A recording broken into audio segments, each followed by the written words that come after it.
like to call to order this meeting of the Town Council on Monday, March 28, 2022. It's now 7:17 p.m. We're here in the McKinnon Council chambers. First item is Pledge of Allegiance.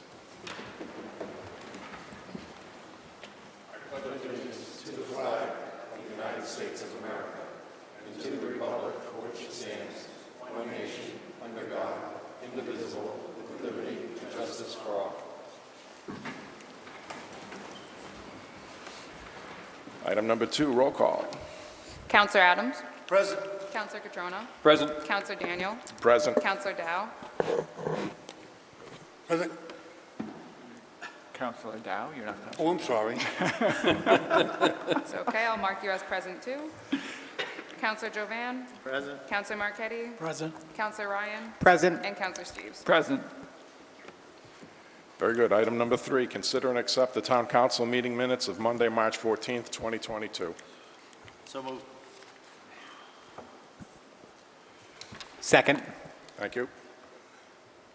Any corrections, additions, deletions?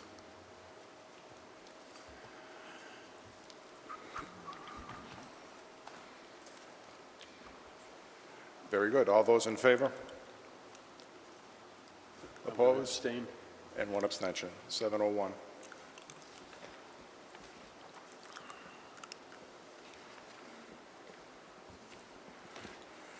Item number 4, subcommittee reports. General Government, Councilor Ryan. Thank you, Mr. Chair. Through you, we have a couple of items on the agenda tonight, including agenda items number 14, 15, and 16, which were all recommended unanimously by the General Government Subcommittee. We also have a General Government meeting scheduled for next Tuesday, April 5th at 7 p.m. It will be a short agenda, followed by the Rules and Regs Ad Hoc Committee at 7:30. Very good, thank you. Department of Public Works, Councilor Marquetti. Thank you, Mr. Chairman. DPW had a meeting on March 22nd, 2022. In attendance were myself, Councilor Steves, citizen members Lazo and Splain. Also in attendance were Councilor Adams, Councilor Lazo, DPW Director Heather Blakely, Town Manager Michael McCall, residents George Shenier, Maureen Doyle, and representatives from Stantec. We have several items on tonight's meeting. Agenda item 13, recommend hiring BSC Group using ARPA funds to help prepare a raise grant to help build Hamilton Street. Agenda 19, transfer request of money for snow and ice overtime. Agenda item number 20, transfer request for uniform allowance for 2 retirements at the DPW. Agenda items 21 through 23, change to no parking permits on Dresser Street and Main Street. Agenda 24, selection of engineer for chlorine residue tracer study and water age system of the distribution system for the water treatment facility. Agenda item number 25, approval of a 3-year agreement with Utility Cloud for asset management system. Agenda item number 26, vote to approve the town manager and DPW proceed with negotiations to purchase 15 acres of land within the town's watershed district. And agenda item number 27, vote to declare our sewer department 1997 Ford Ranger as surplus and be sent to auction. We also had some discussion about road improvements and other projects within the town. The meeting is available for viewing on cable access and YouTube. I would like to schedule a meeting within the next couple of weeks to further discuss road improvements and the Main Street walkthrough. Thank you. Very good. Education and Human Services, Councilor Jovan. Thank you, Mr. Chairman. A meeting was held to discuss 2 items on the agenda this evening, as well as a review of the Recreation Director's position. It was moved that, not moved, but we postponed the Rec Director's position conversation to the budget discussions. Items 17 and 18 tonight discuss the Cable Department organizational plan as proposed by the Town Manager and the Cable Department. I'll talk about that when we get to it. Thank you. Very good. Planning and Development, Councilor Adams. Thank you, Mr. Chair. Through you, we had a meeting on March 17, 2022. Agenda item numbers 11 and 12 are on tonight's agenda. We'll discuss that when we get to them. Thank you. And Protection of Persons and Property, Councilor Lazo. No report at this time. We have a meeting on the 31st of this month at 6 p.m. in the Veterans Room. Very good, thank you. Chairman's announcements. I've been asked to remind chairpersons and members of the various boards and commissions in town to please review the meeting coverage and equipment request policies of the Southbridge Cable Department. The department wishes to create better efficiency in their work and have developed this policy as one means to create that efficiency.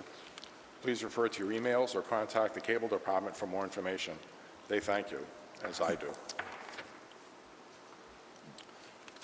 That's all I have. Item number 6, Town Manager's announcements. Good evening, Mr. Chairman, members of the council. Just a couple of quick items of note. In addition to the WRTA meetings that I attend with Councilor Ryan, weekly I attend the FAA airport reconstruction meetings. And I just want to let you know that they're currently doing tree clearing, and they're hoping to start construction in the beginning of next week to coincide with the start of April. The Health Department has asked me to let everybody know that there is a Beautify Southbridge effort as part of Earth Day that's going to happen on May 14th from 8:30 to 12. There's a rain date on May 15th. They'll be meeting at the town hall, and they'll receive collection bags and gloves. Anybody who's interested, they can call the Health Department at 508-764-4252. There had been some questions about the dog kennel. As you know, last year, Bay Path had indicated that they wouldn't be able to fit us into their schedule. I've been working with Chief Woodson and our DPW director. At this point, we have engaged McClure Engineering to put together the necessary documents so that this can go out to bid. I've been asking them for updates. They said they're waiting for a final set of specifications and review from an architect, and once we get those, we'll be able to go out to bid the project. I also shared with you this week, we received notification from Mass DEP that there'll be a new waste ban, not waistband, but a ban on waste going into effect this coming November, where mattresses and box springs will no longer be allowed to be included in curbside collection. I've shared this with Mr. Pelletier. He and his staff have already been made aware of this, so they're trying to come up with some solutions so we can deal with it as we go forward. Ms. Blakely also asked me to share that construction work has started again on South Street, and it's planned to continue into the summer with paving occurring this fall, so please plan accordingly. Detours are in place during the day while construction is ongoing. And those are my announcements, Mr. Chairman. Very good. Item number 7 is presentations. I believe we have a tulip project presentation this evening.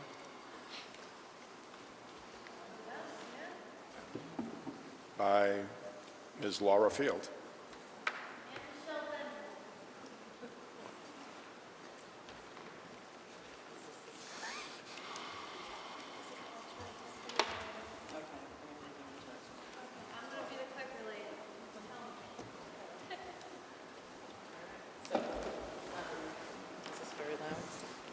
Please pull the microphone right up.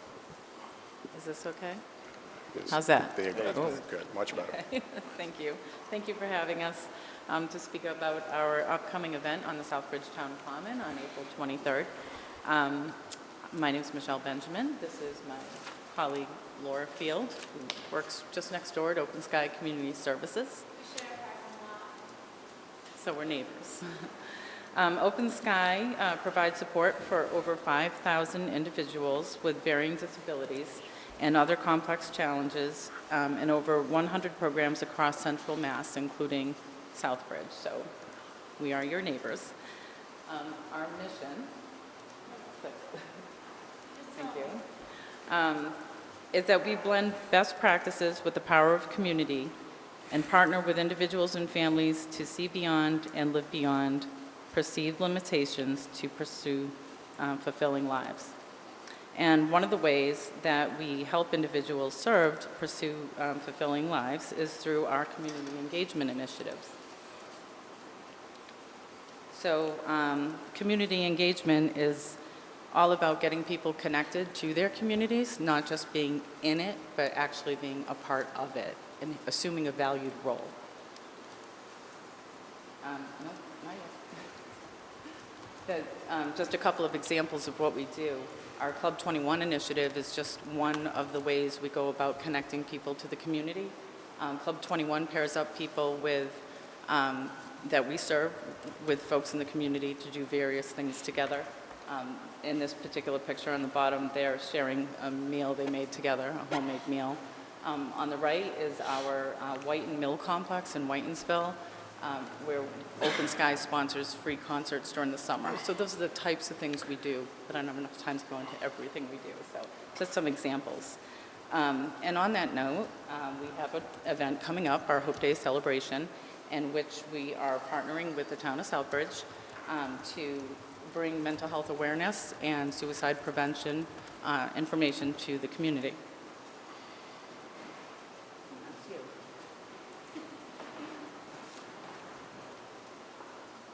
So the Yellow Tulip Project.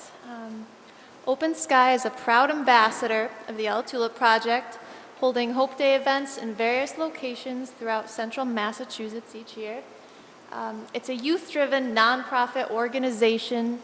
It aims to reduce the mental health stigma. 1 in 5 people suffer from some form of mental illness. It's not taboo, and it's time to talk about it. The project's mission is dedicated to opening the conversations about mental illness, smashing the stigmas, and reminding people that they don't need to suffer alone. It also kind of lets people know that hope happens. It's dedicated to spreading hope and reminding others that they are never alone. And it provides hope even in the darkest places, because suicide should never be an option. So this is our event last year. This is our event last year. We held in Gardner, Mass. And also in Whitensville, we had a couple gardens placed there. This past fall, this is a picture.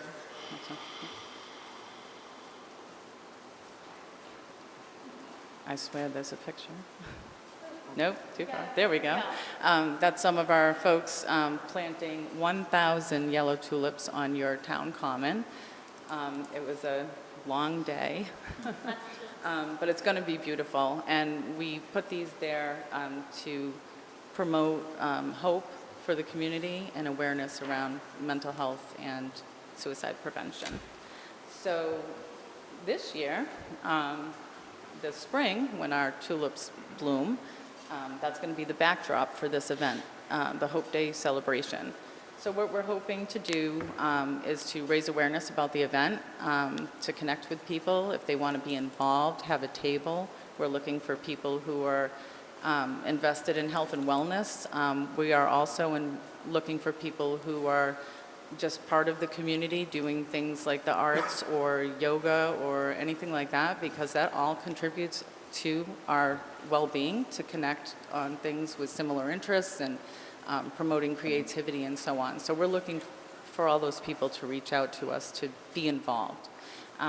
We're lucky to have the police department partner with us, and they're going to be speaking at the event. We're looking for people who are interested in adding activities that they might want to promote to bring the community together here in Southbridge.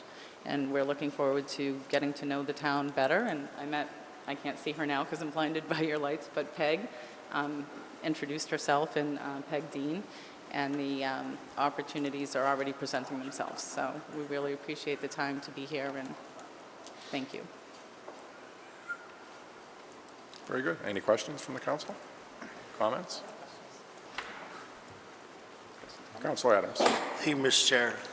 So ladies, appreciate that a lot. The Veterans Council will be there that day as well. So appreciate the invite. Thank you.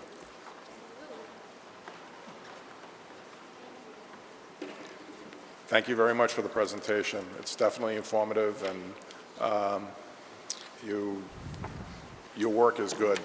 It's very good work. It's very deserving. So thank you. Okay. Item number 8, Citizens Forum. Are there any citizens that would like to approach the podium to speak on an issue not on tonight's agenda?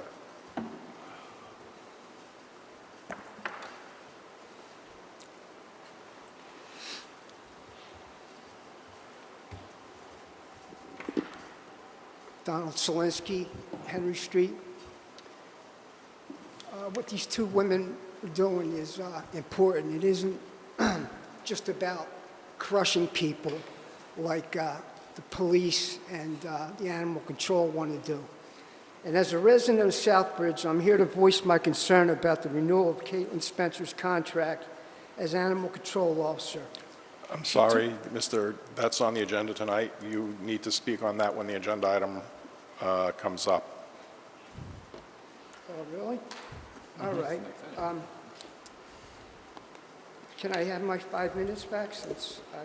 You can continue with other information that you'd like to give the council.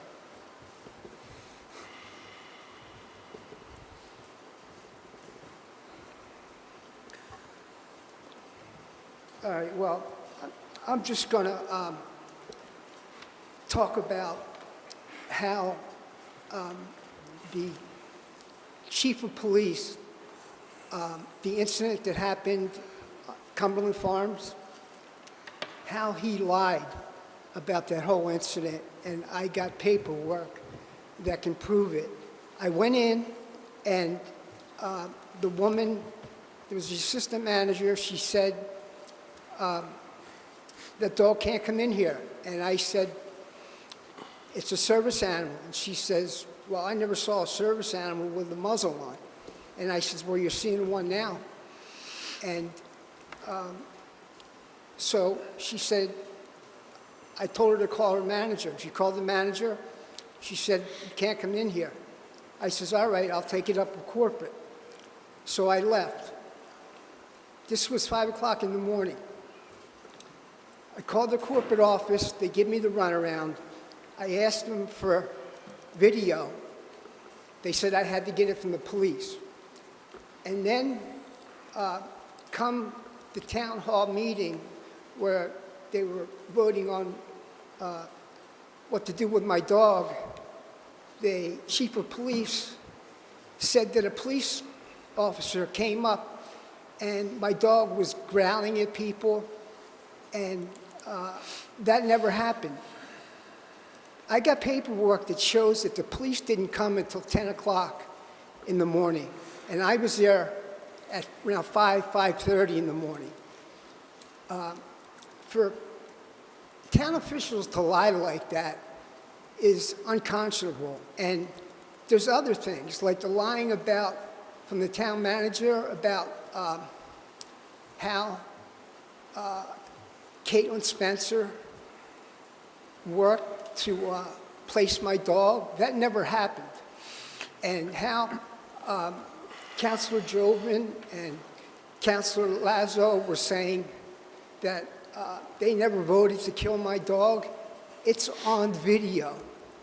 You took a vote to go by the recommendation of the town council, which was to kill my dog. I just think it's unconscionable for people to lie to the public. What else do you lie about as far as citizens go, or hide from citizens? It's ridiculous, and it's frightening that town. Oh, and one more thing. Councilor Lazo said at one point that I'm not allowed to bring up individual councilors. Well, how are we to challenge? You were elected officials. How are we to challenge you of wrongdoing if we can't talk about it? You said we can't bring up individual town councilor. Go ahead, you want to say something? Are you yielding time, Mr. Zelinski? No, I'm not giving you my time. Then please continue. All right. That's pretty much all I want to say. Very good. It's just ridiculous that you can lie about things and think that people aren't going to remember what you did. So next week, I'll bring up the problem I have with Caitlin Spencer having her contract renewed. And I think now should be the time to talk about it before it's voted on. Wouldn't you think that that would be the right thing to do? I would think so. To hear what citizens have to say before you vote on renewing her contract? Mm-hmm. But, you know, these small towns, it's all It's the next agenda. item, Everybody Mr. knows Chairman. one another, and, you know, Kindly be advised, Mr. Zelinski, that the next agenda item involves Caitlin Spencer being appointed as Inspector of Animals, and that according to council rules, any citizen can address the council on an agenda item, but at that point, it's limited to 2 minutes, according to council rules. you people just don't want to hear from citizens. 2 minutes? Are you serious? That's correct, sir. 2 minutes? 2 minutes, What sir. are you afraid of? We're not afraid of anything, You're sir. afraid of Council something. rules, If you wanna- council rules Yeah, are very well, clear. you need to It's 2 change the minutes. council rules, Well, because it's ridiculous. I'm sorry you feel that way, but that's 2 what the minutes. rules, that's what the rules are. Thank you. Bunch of hillbillies. Thank you. Point of order, Mr. Chairman. Councilor Jovan. I believe, and I know Councilor Lazo had his hand up first, but the purpose of Citizens Forum is to address the council on any matters not on the agenda to bring issues to the town. We've allowed this citizen to bring the issue to the town. However, to make allegations that individuals on this council lie or hide is not the purpose of, he's right to his opinion. However, to call us hillbillies, we're all unpaid volunteers. I think it's, I'll accept his criticism, but at some point, I would like Mr. Zelinski to maybe address the council and state at what point has he gotten his message across. I think everybody in this town has heard him clearly, and unless the citizen has new information he wants to bring, then he should bring it in, or request through you some kind of other action. But to continue these dispersions on our character and the character of employees of this town is wrong. If he, Mr. Zelinski had his time, he's out of order. Enough. He's out of order, Mr. Chairman. We've given him his 5 time. Nobody interrupted him, and now he's interrupting us. I've done the courtesy, knowing in my past actions of interrupting him, and I've yielded to that and listened to him cast these aspersions. I think he deserves to allow us the same courtesy. That's right. Again, we will review this in rules and regulations. However, a reminder of the open meeting law technically does not allow any citizen the right to address any meeting in public. Our rules and regulations allow citizens through our charter to address us. There is nothing in the open meeting law or in town government that says a citizen has a right to talk directly to the body. As a community, we allow it and welcome conversations. So the council's not afraid to listen to the citizens of the community. However, they should do it in a respectful manner. Thank you, Mr. Chairman. Very good. Thank you. Thank you, Mr. Zelinski. Thank you. Councilor Lazo. Yes, I don't mind Mr. Zelinski coming up. I would vote to extend his time if he needed more time. My point that I brought up was through parliamentary procedure, you're not supposed to get personal. You're not calling people by their first name. It's the previous speaker, the councilor. There's 100 ways to address whoever was speaking. I voted to put the dog down. Jovan didn't vote to put that dog down. And, you know, the facts get mixed. But whether there's a debate or Mr. Zelinski wants to speak to the council, I welcome him. And I will extend his time. But the thing is, the minute he starts getting personal and you call for a point of order, it's nothing against the previous speaker. It's just Robert's Rules of Order. So people are not screaming from the citizenry, from the podium. It adds decorum to the meeting. That's what I meant by if somebody comes up here. There was one meeting where the gentleman, the previous speaker got up and chastised the hell out of Councilor Jovan. And I just thought, I didn't call point of order, we let him go. But then after the meeting, I made it known, the next meeting, that will not happen.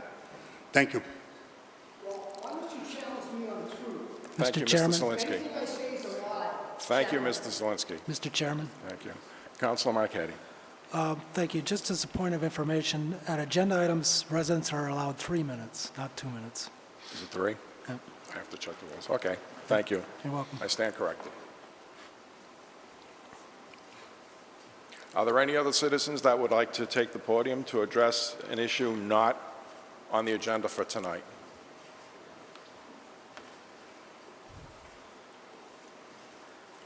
Not seeing any, let's move on, please.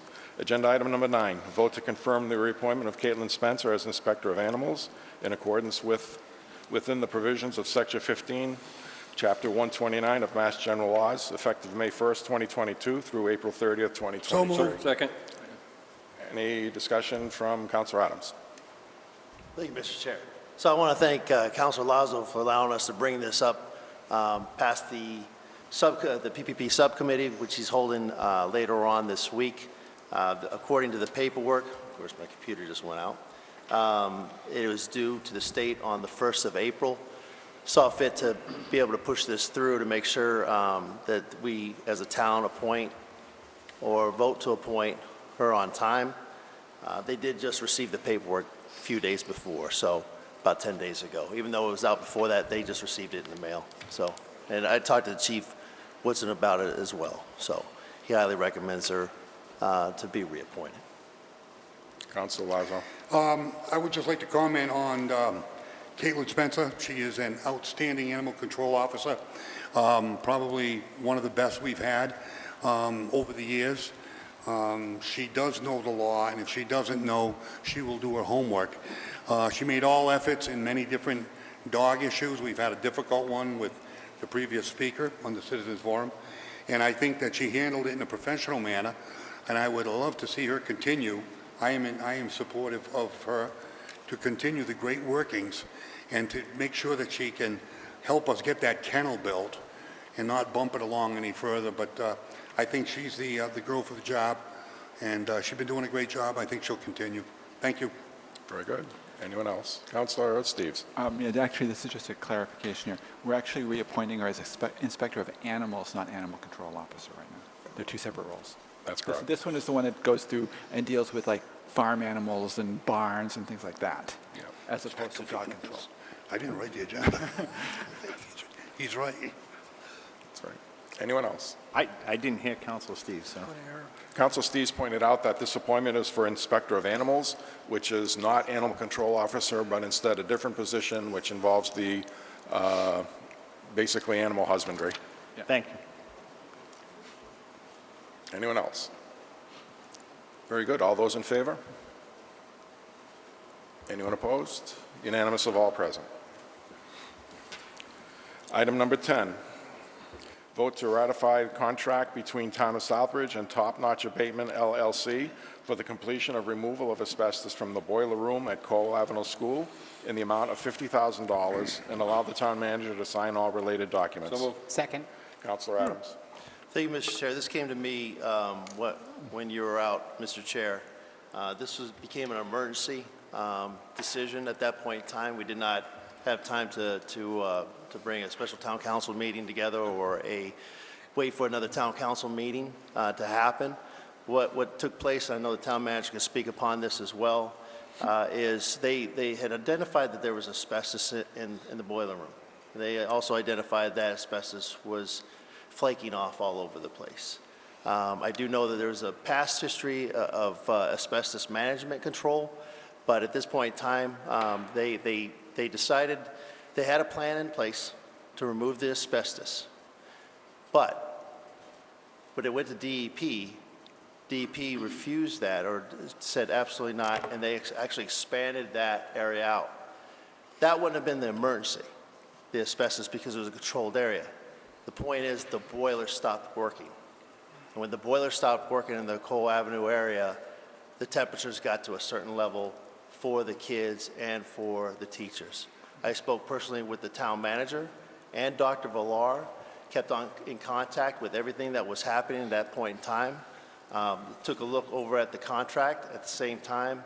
Dr. Villar let us, myself and the town manager know that the asbestos had been completed. The boiler wasn't working, had to be restarted. I will say, and I'll backtrack a little bit, the moon suits that these guys have to wear when they come in to clean the asbestos, they actually tried to restart it at one point. Were successful, then they weren't successful in anything after that. They needed a maintenance guy to come in there and actually do it. So that was the rush. We had temperatures during that time frame between 29 and 30 degrees, freezing at that point in time. So I went ahead and made that call with the town manager, and that's why we're bringing it up to you tonight. I do also want to add, so the total price was about $66,000. $16,000 is what the school will be paid. Dr. Villar reached out to us about the $50,000. I will refer to the town manager because we had a discussion today, because on here we should have a way to pay for that $50,000. So, not to throw the town manager under the bus, but I'll pass it along to him. Thank you, Mr. Chairman. I can echo everything that Councilor Adams said. Actually, I brought it to his attention. I was aware of the ongoing issue. They had had a problem. The boilers failed, shut down the week before, and they were able to get somebody to come in and restart them, again, having to use all the protocols and procedures to go into an area that was blocked off. However, after that, they had another shutdown of the boilers. They're deemed a failure. So in an effort to get in to make repairs and not disturb the asbestos further, it was determined that this would qualify for an emergency. I wrote to the Attorney General's office seeking what's called the DCAM waiver, Department of Capital Asset Management. Whenever you want to do emergency repairs that would warrant a circumvention of the normal procurement procedures, you have to get one of those, and they deemed it a worthy endeavor so that we did not have to go forward with proper, or I won't say proper, but the full procurement process. So we were able to get some bids. They had already had a bid with Top Notch. They tried to solicit others. And so the work was done, but they needed to have the work done in short order before we could get to a council meeting. So that is why I contacted Councilor Adams so that we could get this done, because we, as you know, today it was in the 20s. We keep having cold days, and there are other tenants in that building that they have to take care of.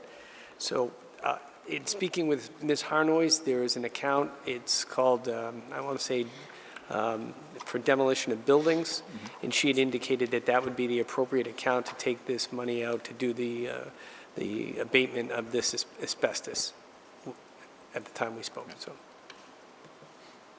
Very good. Councilor Marquetti. Thank you, Mr. Chairman.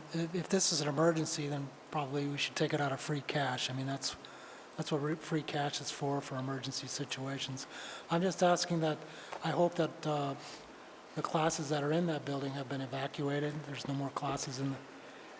So it's my understanding that this was all contained and blocked off. They had it done in preparation for doing the work, but as the Councilor Adams alluded to, they tried to get a DEP emergency, and they didn't think it rose to the level of an emergency when they first started it. It wasn't until the boiler failed and they had to get in and do the boiler work that necessitated a more rapid removal of the materials. But it's my understanding that it's contained in the basement, so it wasn't impacting anybody. It was going to be a bigger problem if they lost the heat to the rest of the building. Okay. All set? Yeah, I'm all set. Very good. Councilor Adams. I just wanted to make note, as I stated earlier, you know, when you have asbestos exposure, a lot of people, probably everybody's been exposed to asbestos one time or another. I hate to say that, but that's what it is. You know, it's not as dangerous as everybody says, as long as it's a controlled area. And then obviously the guys in the moon suits have to come in and wrap it back up. They try not to remove everything under the sun because it becomes very, very expensive to remove. And so at this point in time, they controlled it, but you know, DEP wanted something different and bigger, and that's where the price jumped because of the expansion of where they wanted to tear it down. So they, you know, without even asking the question, they may have saw some other things that maybe just taking a quick look at didn't get when maintenance guys went in there as well. So. Very good. Anyone else? Very good. All those in favor? Well, could I have a clarification on where the money's going to come from first? Mr. Manager? I thought you said the building demolition. So when I spoke to Ms. Harnois about this, she had indicated there's a fund specifically for doing demolition of buildings and repairs, and she thought that would be the most appropriate one. I may not have the name exact, I'm going from memory, but I believe it was demolition of buildings, and that's what she recommended. Okay, thank you. Very So good. do you want me to amend that motion to know where the money's coming from? Probably. Okay. A good idea. So I'll keep it all the way to the same. $50,000 at Cole Ave School in the amount of $50,000 which will be taken out of the demolition I believe it's demolition of homes? Buildings. Demolition of buildings fund. Are you aware that? And that is allow what it's the- called?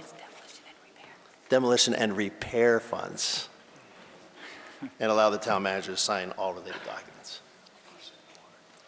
Very good. Is that a friendly amendment? Yeah. Yeah? Sure. Okay. Very good. So we have a motion on the floor. Do we have enough money in that account to cover this? Yeah, they do. They have plenty of money in there. Okay. Any further discussion? Was there a Very good. second? All those, I'm sorry? Was there a second? I didn't hear a second. I'll second that. The amendment. It was taken as a, Second it was amendment. taken as a friendly amendment. Do you wish to vote on the amendment?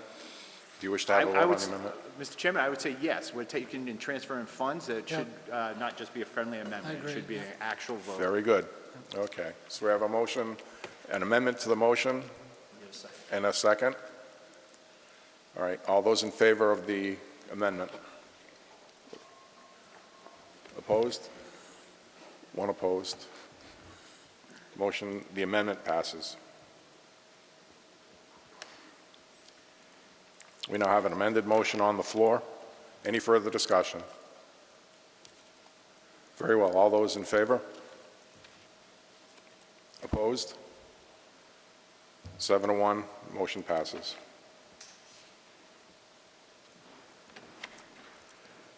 Item number 11, vote to accept the Community Development Block Grant, CDBG, mini entitlement, ME, fiscal year 21 CDBG grant award for $825,000 to resurface Crane Street to River Street, fund lighting and security at McGann Fields, code enforcement positions, and administrative expenses, and allow the town manager to sign all related documents. So moved. Second. Very good. Councilor Adams. Thank you, Mr. Chair, through you. Approved unanimously to forward up to the town council this evening. And just, you know, this is something that comes in, we apply for every single year. And we are a mini entitlement community. It's the same amount as been the last 3-4 years, $825,000. The memo speaks for itself on where some of these funds will go. Public hearing has already been taken place. We did ask during the meeting that that Ms. Dean provide a percentage of breakdown of where those funds would be going to. And as you see, the infrastructure, River and Crane, is taking up about 69% of that $825,000. Code enforcement, I believe it's 7.5%. Infrastructure is 11.5%, and then the administrative side is 12%. I know this question is brought up every single year. The administrative cost, there is a requirement, there is an expectation for some of these costs, just not for one major project. So, and I know Ms. Dean can speak more on this if she needs to. Very good. Councilor Lazo. Just a quick question, code enforcement positions. Could you explain that to me? Are we hiring more inspectors? No, not hiring, keeping the ones that we do have Oh, currently. okay. Yeah, that's not changing, unless I'm wrong, but I don't think I'm, correct, yeah. Thank No you. more, yeah. Thanks. All set? Okay. Anyone else? Councilor Marquetti. Thank you, Mr. Chairman, through you. I did ask at the subcommittee level how far on River Street that this project goes. Looking at the map that was provided here, it looks like it goes right up to the bridge. So I was wondering if the bridge is going to be repaired, because I know there's a problem with it. And I also noticed that the Crane River Street project is estimated at $1.2 million, so this would probably only cover about half of the project. Is that correct?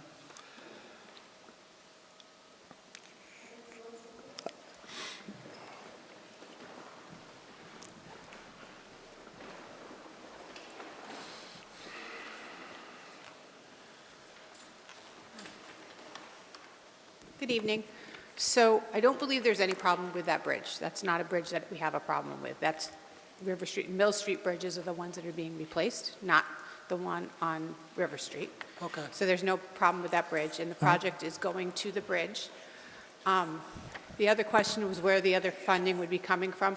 It's a joint project with water, so some of the funds will be coming out of water enterprise and some of the funds will be coming from Chapter 90, just like we try to bundle these projects together and get the biggest bang for our buck as we can. All right, thank you. Anyone else? Seeing no more discussion, all those in favor? Anyone opposed? Unanimous of all present. Item number 12, vote to raise $80,000 in ARPA funds to create a temporary contracted position for 1 year to act as the Redevelopment Authority Executive Director for the Economic Development and Planning Development under the direction of the CDBG Economic Development Coordinator to drive economic development in the downtown and take on special projects as directed. So moved. Second. Very good. Councilor Adams. Thank you, Mr. Chair, through you. That was the 3-0 unanimous in favor of to move this forward. One of the questions in here, because of the request for the Redevelopment Authority Executive Director's position in economic development and planning development, which would fall under, one question during that period of time, because it's ARPA funds, and then we just stood up an ad hoc committee for the use of ARPA funds that we're going to report in early May to the town council on. Councilor Jovan had brought up a good point about where some of the funds may come from instead of ARPA. Could we utilize free cash or something like that to be able to pull out of? And I guess that's a discussion the town council can have. But I'll let Ms. Dean brief the rest of as far as the position is concerned if there's any other questions.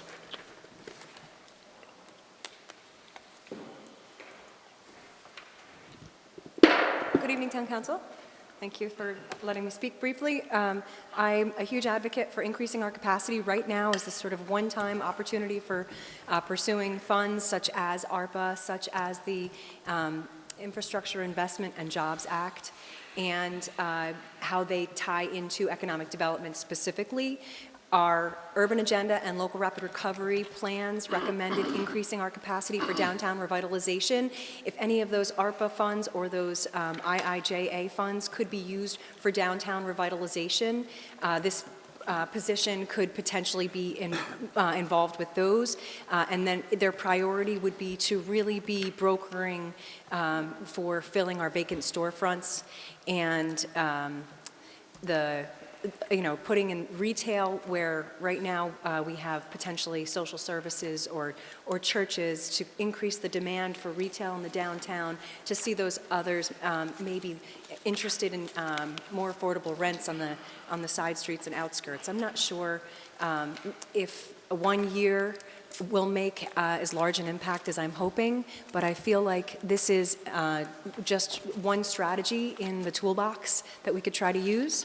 And forgive me for the typos of economic development, but this is what it's all about. And I initially suggested ARPA funds because we have just learned that we can use them to offset costs in the town, and I thought that this would be an ideal use, understanding that it may not be the priority with the overall ARPA ARPA big picture of uses. I respect that, but I appreciate the opportunity to ask. Councilor Ryan.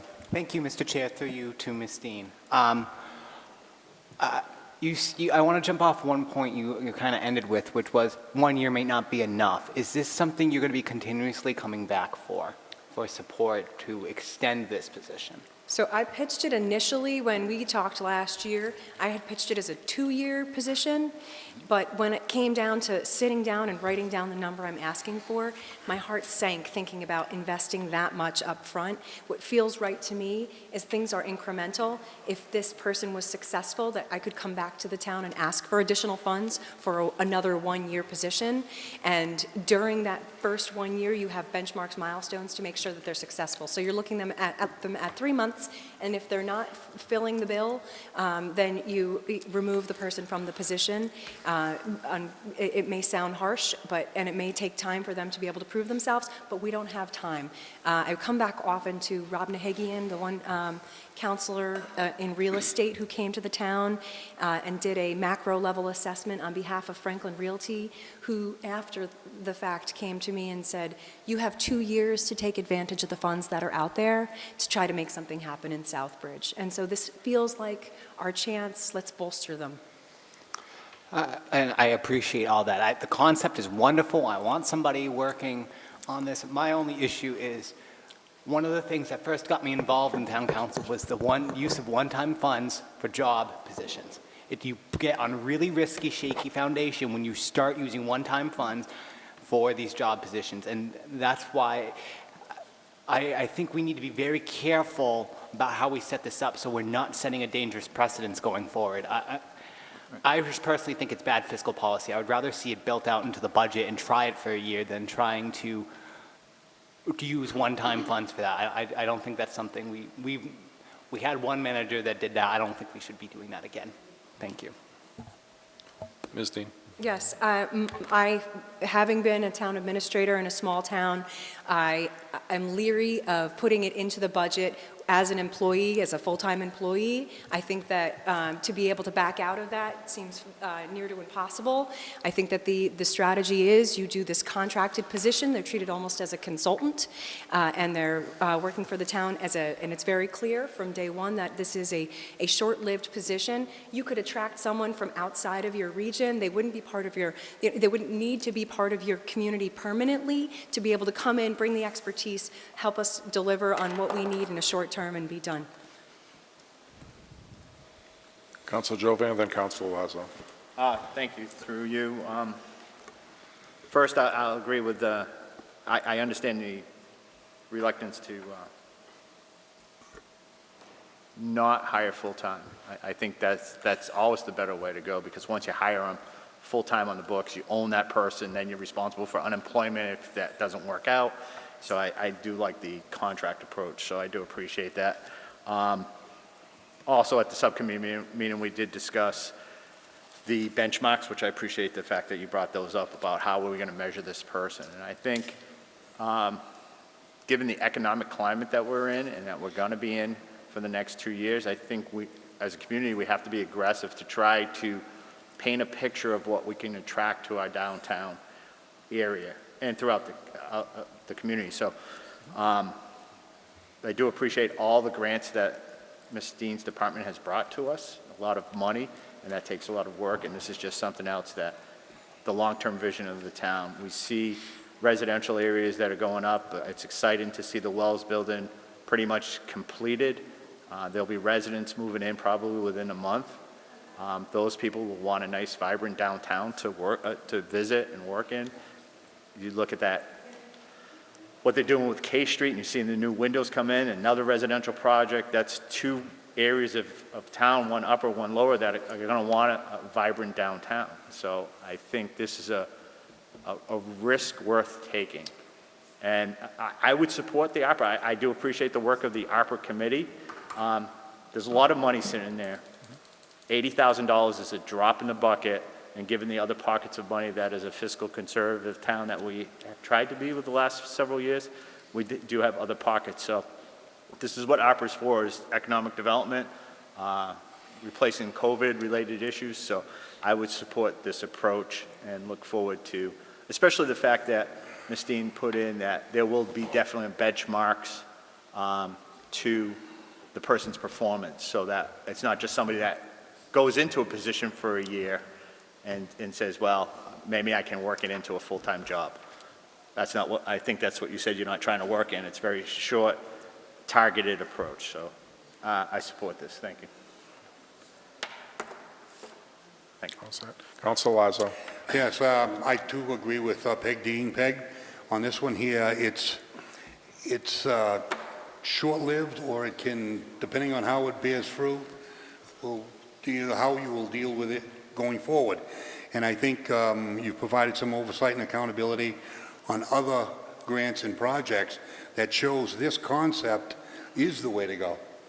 Don't play the cards that far out, not knowing what it's going to be. Coming from the private sector, we always try to find out how deep the water is before we jump in. But there are a lot of people who like to jump in and they say, oh, geez, So I commend you on this approach, and I support it 100%. Councilor Adams, then Councilor Marquetti. I think Councilor Catrona had, didn't you have your hand up before me? No, I did not. Okay. So I just want to make note that Ms. Dean had no idea about the ARPA ad hoc committee, and she pushed this forward already. And this is a conversation, the town manager, myself, Ms. Dean, and probably all the staff had is like, in lack of guidance and lack of foresight as far as, what to do with this ARPA money. Go for it, ask for it, because it's sitting there in our account right now. We have to spend it by a certain date. So that's why this came about, and I appreciate the fact that she actually moved that forward. I do agree with Councilor Ryan. It is difficult, and we've discussed this, utilizing grants to pay for somebody, or, you want to do your best by your community and not just, hopefully we get a grant this year and you keep a job kind of a atmosphere. So I do, as most of the councilors had stated, I do appreciate the benchmarks, and I think we should do more of that anyways. Ms. Dean did provide us a pie chart on the request of Councilor Jovan, and on how much grants we were receiving and stuff like that, and it shows that we have grown tremendously with the grants coming to this town and possibly coming to this town. So it's great that this is happening, but there is also a mention of burnout. When you try to do so many things and then all of a sudden you have to go to a new level, a different level, sometimes it affects other areas. Adding that extra person in there, and if they're successful, they're going to ultimately pay for themselves for $80,000 if they bring in the proper businesses and stuff like that. So I think that's an investment in the town in the long term. If it doesn't work out, it doesn't work out. But if it does, that's even better for our town. But again, I just think there's, if there's that individual successful, it will pay for itself, and just as much as is paid for Ms. Dean and Mr. Rumsey and stuff like that as things have moved forward downstairs. Thank you. Councilor Marquetti. Thank you, Mr. Chairman, through you. Last year, I believe the town manager put together a reorganization plan, and part of the plan was to combine the CDBG coordinator with the economic development director to create a position. And he recommended using $28,000 from the economic development office towards the salary for this new combined position. But now we want to create a new temporary position. Economic development director basically is what this is, which is a highly paid consultant, so I'm not quite sure what the purpose of the reorganization was. Ms. Dean at the meeting said she wanted to take on more of the duties of the economic development director position, but she said she was burnt out or maxed out. I would suggest that we let Ms. Dean take on more of the duties of the economic development director, and we hire a grant writer, if that's what it takes, to using the $28,000 the town manager took from economic development department for the combined position. I think we know what we need downtown. We've discussed it a lot. We've had a lot of consultants in town telling us what we need to do, but we need to improve the streets. We're working on that. We need to fix up the facades. We need to provide rental assistance to fill those stores downtown. Considering what happened last week, we need more security down there, so I'd rather see the ARPA money used for more police presence downtown. And I have to agree with Councilor Ryan, we do have a hard time eliminating temporary positions. Perfect example was provided to us at the subcommittee level by Ms. Dean, who said we're using CDBG money to pay for positions in the health department that were paid for by the Casella contract. I would just say that I don't think that we should use ARPA money on this. Free cash is emergency money. I don't see that this is an emergency. So I would have to agree that we should just hold off until the budget season. There's no free lunch. The money's coming from somewhere. So if you want to add this new position, let's just hold off until the budget. And if we can work it in, we can work it in. Thank you. Councilor Steves, then Councilor Catrona. I had a couple of quick things that kind of go back to what you were saying a few minutes ago. One is that when you mentioned benchmarks, is there a way you can make sure you provide those, what the contract job description will be and what those benchmarks will be at some point before this person gets hired? So we have some idea of what your goals are. And the other one is, I remember at the discussion, I mentioned the question, I asked you a question about the greenfield contractors that came in and did a fairly lengthy study of downtown, and I couldn't remember what their names were, and I still can't remember what their names were. But were you ever able to find that? Yes. You did, okay. If you could expand If you a little. go under departments, under economic development, there's a link to municipal planning documents, or just planning documents, and in there you'll see the economic development plan. I believe that that's the document you were thinking of, and that was done by, you said someone that starts with an O? I don't remember who did it. I just remember that they talked extensively about doing some similar work in Greenfield. So that was completed by, was it RKG? Who I also references within it another consultant that starts with an O? don't remember. So that's what I would presume. And that economic development plan, you were saying, was done and should be implemented? Is it part of what you were? Well, I think it's something we have not done. I don't think we've done much with it, that particular document. It may be what you're referring to. As I said, I don't remember. Okay. I still haven't been able to remember what it was. So if I could just speak to that. Certainly. Please. Sure. So I'm not sure who's aware of, over the last year, we had some joint departments, boards, meetings. The Economic Development Department has zoning, planning, Economic Development Commission, Redevelopment Authority, Zoning Board of Appeals, all under its department, and we brought them together, minus zoning and another, and discuss the economic development plan, what has been achieved to date, and if not, what are some action items. We felt like, most recently, the Redevelopment Authority felt like those action items hadn't really gone anywhere. For instance, generating more internships in town. And so, there are items within that we want to attack for sure. And I met this morning, for instance, with the high school principal to talk about, is there anything we can do to help promote internships between businesses and the school? We're talking about the marketing and branding that came out of all the studies that we've done, but we need capacity for that. And so the economic development plan was used by Rosemary, for instance, to show what industries we want to bring into the downtown. It makes mention of things like a sporting goods shop would do well in the downtown, retail would do well, restaurants would do well, et cetera. And so she uses that when people were coming in asking about potential availability or promise for investment in the town, and we continue to use that tool. It's very helpful, and this along with the local rapid recovery and the urban agenda would be the tools that this person takes, that this consultant takes and uses in the downtown. If I could just speak also to Councilor Marchetti's comments, there were three that kind of were flagged in my mind. Yes? Certainly. So I don't have burnout. I love my job. I'm inspired every day to come to work. By no means am I looking for backing off of my job.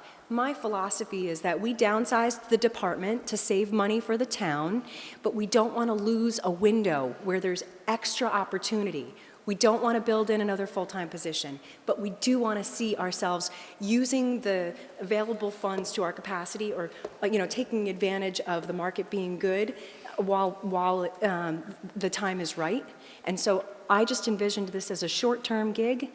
I've already proven my skills with the CDBG grant, which I was managing. Then I expanded it to do not just CDBG, but also other grants. And so I've got that skill set. I'd hate to see us then say, move on, go do economic development. What I'd like to see is being able to do more economic development. And then once this position is gone, I can just continue the good work that they have done. All set. Counselor? All set? Yeah. For the moment, but I was looking at the website. I don't think that economic development plan is the plan I was thinking of. Okay, then I don't know what the Greenfield plan is. I'm sorry. If I can find it, I'll send it to you. That is a relevant plan, though. Yeah. Absolutely. I know it's real. Yeah. Thanks. Very good. Counselor Catrona, then Counselor Jovan. Thank you, Mr. Chairman. Through you to the town manager. A couple things. I do recall the budget, as a previous counselor stated, and I recall voting against eliminating the position when this came about. But a question that came to mind after previous counselor, there was a stipend that was paid for the additional work that was done. if this position goes through this evening, is that going to be rescinded?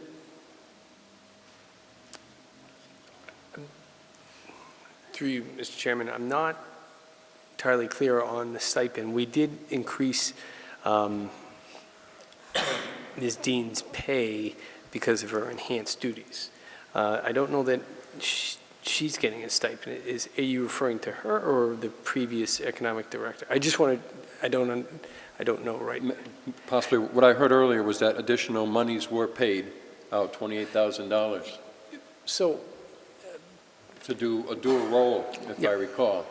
yes. So what had happened is after the prior the director of economic development left, rather than fill that position because we were in the midst of COVID, there were suggestions from this body that we try and live within our means. We didn't fill that right away, and we were experimenting with allowing Ms. Dean and Mr. Rumsey and the rest of the staff to try and run the office in the absence of that individual. And at the same time, we had the thought that we may want to try working part of that position into creating an HR person because we didn't have a full-time HR person. So as we continued to let Ms. Dean and Mr. Rumsey and the other staff there work on this, it became clear that they were able to take over that position and seemed to work in all of the responsibilities that their predecessor had. So we adjusted Ms. Dean's, because she was doing the bulk of it, her pay to increase it to a level commensurate with the duties she was doing, and then the balance of that salary was used when we created the HR position. Does that answer? Okay. Thank you. All set? Yes. Great. Council Jove. Thank you, Mr. Chairman. A couple points. First, through you, just so I'm clear, I just want to ask my colleague, Councilor Marquetti, did you describe free cash as an emergency fund? I did, yes. Okay, that is not what free cash is, just as a point of clarification. It's not, I have the Division of Local Services memo. Free cash, in my experience, has never been what is termed an emergency fund. By the Division of Local Services, it's non-recurring revenue source. Nowhere in the memo, and I'll forward this to, does it state that it's an emergency fund. It's those targeted funds that are left over at the end of the year that a community can use for whatever purpose it is, by operating budget or special projects or capital as we use. So it's not an emergency fund, just as a point of clarification. And you strive to have healthy free cash. However, it does say that you shouldn't really use it, you should really use it for one-time expenditures, which we could use it for this. I think also, I understand the concern about the fact that we eliminated a position, now we're coming back with a temporary position to evaluate or to bring economic development to the town. And I remember those conversations quite well, and the fact that we had a new town manager that came aboard that hadn't had an opportunity really to see what we had in the skeleton here at Town Hall. Ms. Dean, or the person in the CDBG office, no doubt, has written a ton of grants.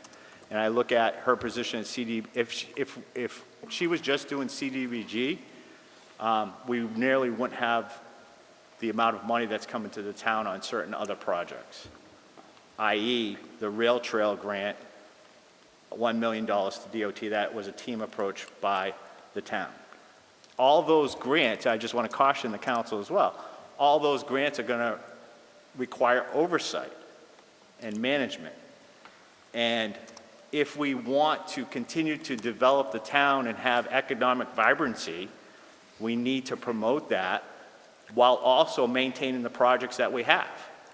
And if we don't have the proper oversight, we're going to run into those problems that we had that were inherited by, I know, my term on council and Ms. Dean when she walked in the door, i.e. the Central Street project that everybody wanted to talk about. Well, if we don't want to repeat the mistakes, we have to learn and we have to know our history, as we like to say. We want to make sure we have proper oversight. So we have to give the tools to them, and what better way to do this than in a one-year operational thing to say, okay, what can we do to bring some economic development to town in a climate that's going to be very difficult, while also taking opportunity of ARPA, CDBG, other grants, and developing a long-term plan for the health of our community. So that's why I support this. Thank you. Councilor Lazo.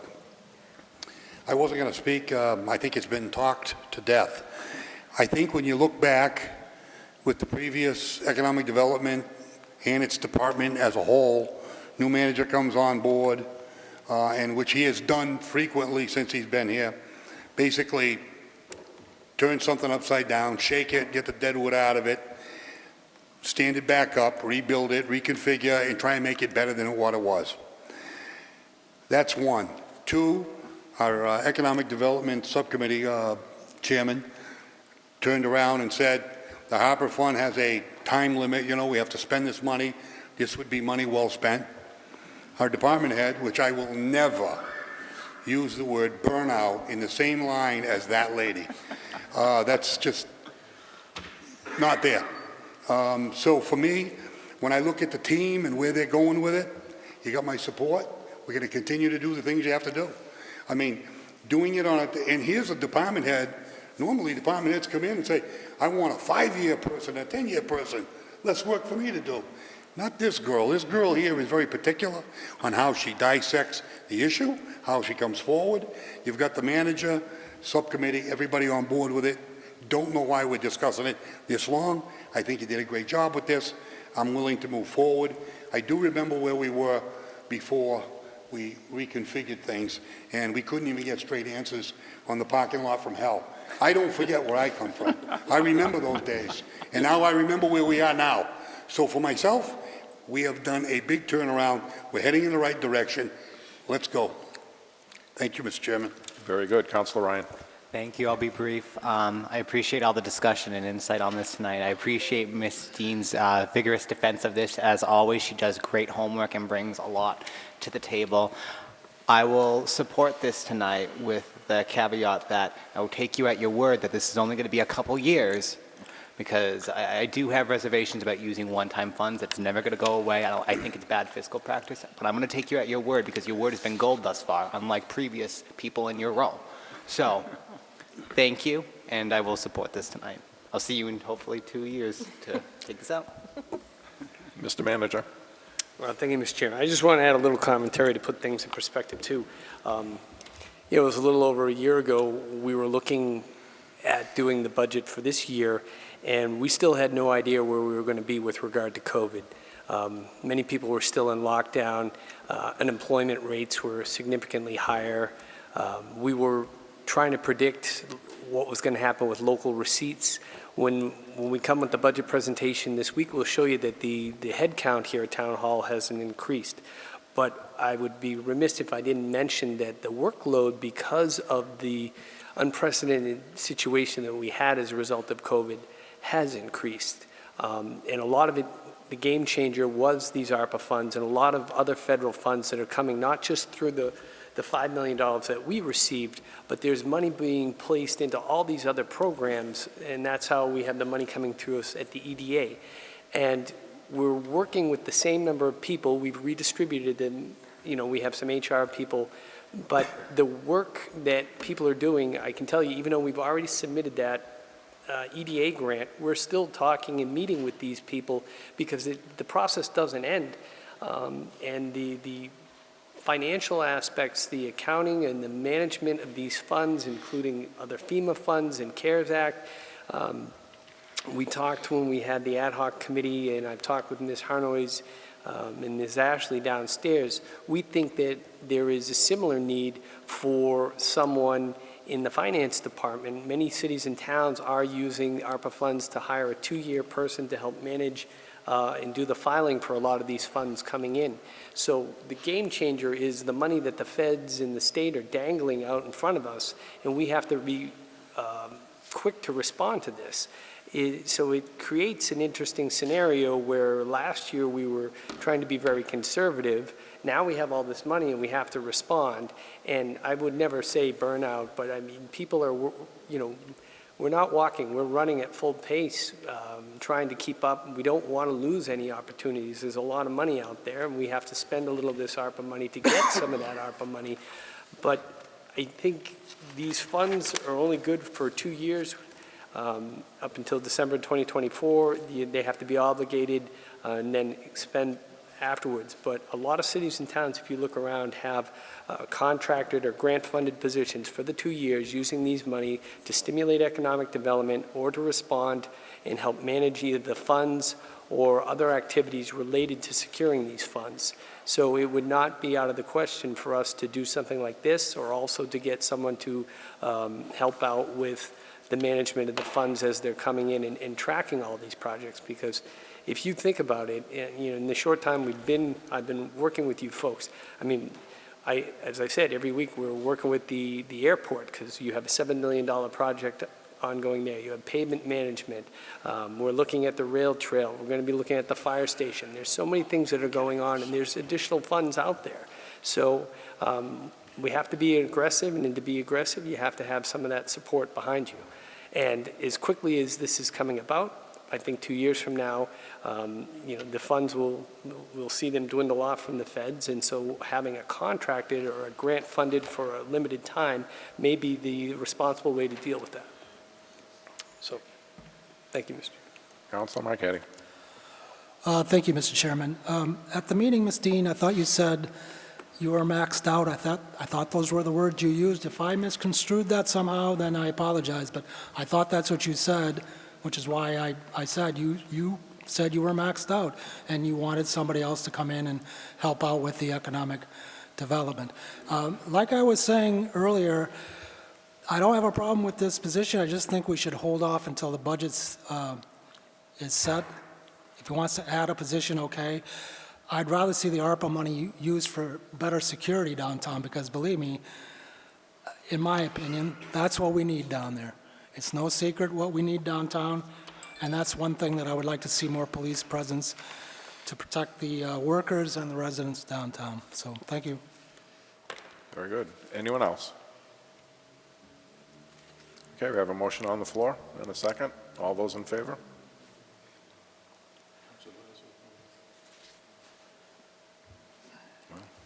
Opposed? And one excused. Thank you. Very good.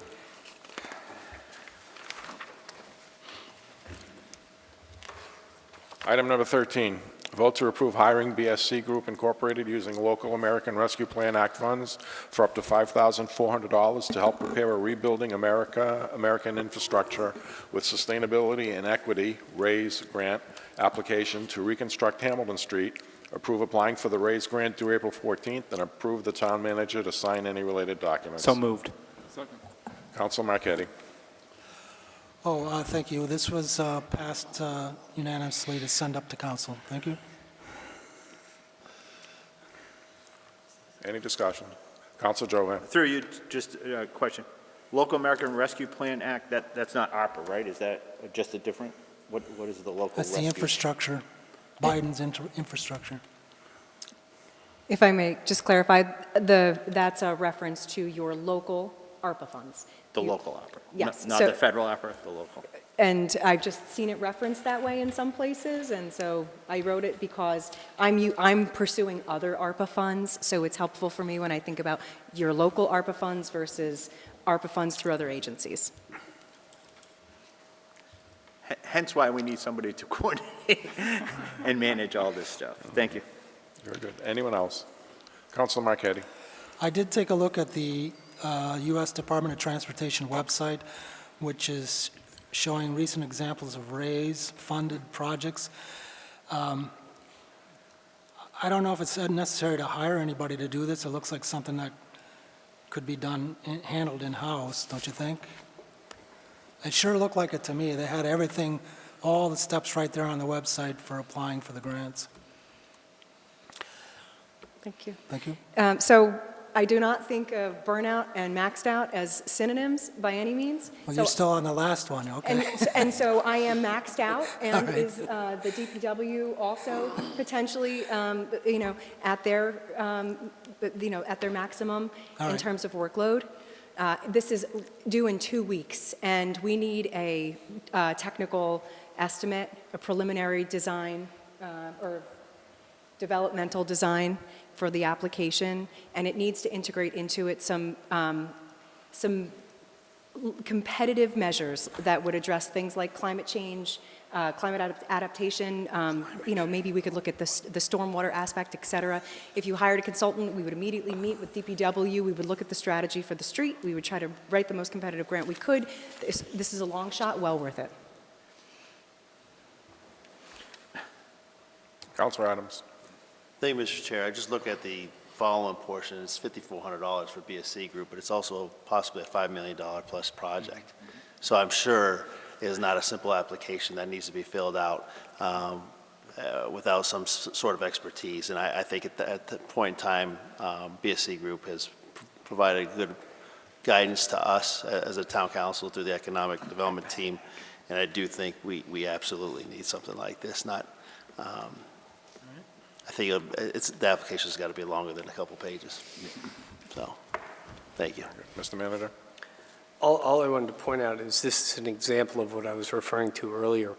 We received a notification from Senator Markey's office when this, the notice of funding opportunity came out, which was about, I think the date of the email was March 10th. And they give you a month to apply to get close to $1 million to help your city and town. So these are coming out at a rapid pace. And so this is kind of in defense of what we were doing before. I know we're talking about this, but these opportunities are there. And I know, I don't think we've said it here, but there's always an expression, leave nothing on the table. So the staff and I, as we look at this, there's money, it's once-in-a-lifetime monies that this town could get. And we all know when we drive around, we look at the streets, the roads, the infrastructure, and some of these monies have conditions like the qualified census tract. So Ms. Dean, we shared the email. I know we all looked at it, and she went to bat looking at what we could use it for and came back with Hamilton Street. And, it's part of the ongoing, it integrates with all the other projects we're doing. We have the TIP project down there right at Hook and Hamilton, and then we have other areas that we want to pave. So it seems to dovetail with what we want, and why, again, why not Southbridge? Why shouldn't we be out there applying for these funds? So again, it's also, I'm advocating for this, but also reminding you that's why we talked about the last position, and we may be talking about somebody to come in and assist the treasurer's office and the collector's office, as well as the accountant's office, helping process all these and monitoring the financial oversight with all these projects that are going on. If we continue forward, we have these monies coming in, but if we get these, we're going to have to watch these as was previously indicated. That's all. Very good. Any further discussion? Ms. Dean? I just need to clarify, I apologize, at the subcommittee meeting, I had referenced ARPA funds continually. The ARPA funds are what we're requesting to be able to pay for the grant application. These are Infrastructure Investment and Jobs Act funds. This is the first discretionary funding through the I don't know how you want to pronounce it. Infrastructure EJA? bill. The infrastructure money. The infrastructure, which is, they coin it as a, once-in-a-generation piece of legislation. Very good. Councilor Jovan? Just real quick. Again, this is more, we've done more in 2 years, I know, with these type of grants and taking a shot and short money for large return on investments. And if this comes to fruition, this is just another great example of our ability now to pivot when we need to and react, as opposed to just have somebody do a study and then it sits on a shelf. We have clear-cut actionable items that have come forward, and thank her for that. Thank you, and everybody on the team, because it is a team once these go in. It takes a lot of moving pieces, along with everything else that we're trying to accomplish. in the community. Thank you. Very good. Any further discussion? Very well. All those in favor? Opposed? Unanimous of all present. Wish us luck. Good luck. Item number 14, vote to confirm town manager recommendation to appoint Nee Lamb as parking ticket clerk for a one-year term effective immediately through June 30, 2023. State ethics are in good standing. So moved. Second. Councilor Ryan. Thank you, Mr. Chair. Through you, this was approved unanimously at the subcommittee. Ms. Lamb has done this in the past. We have a need for it. She went to the manager and said I would do it, and here we are. Mr. Manager. Yes, thank you, Mr. Chairman.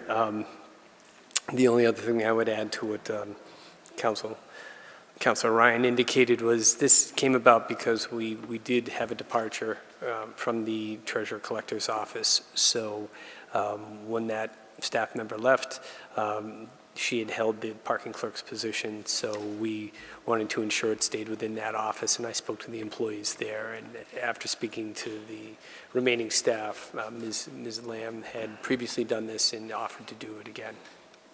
Very good. Any further discussion? Very well. All those in favor?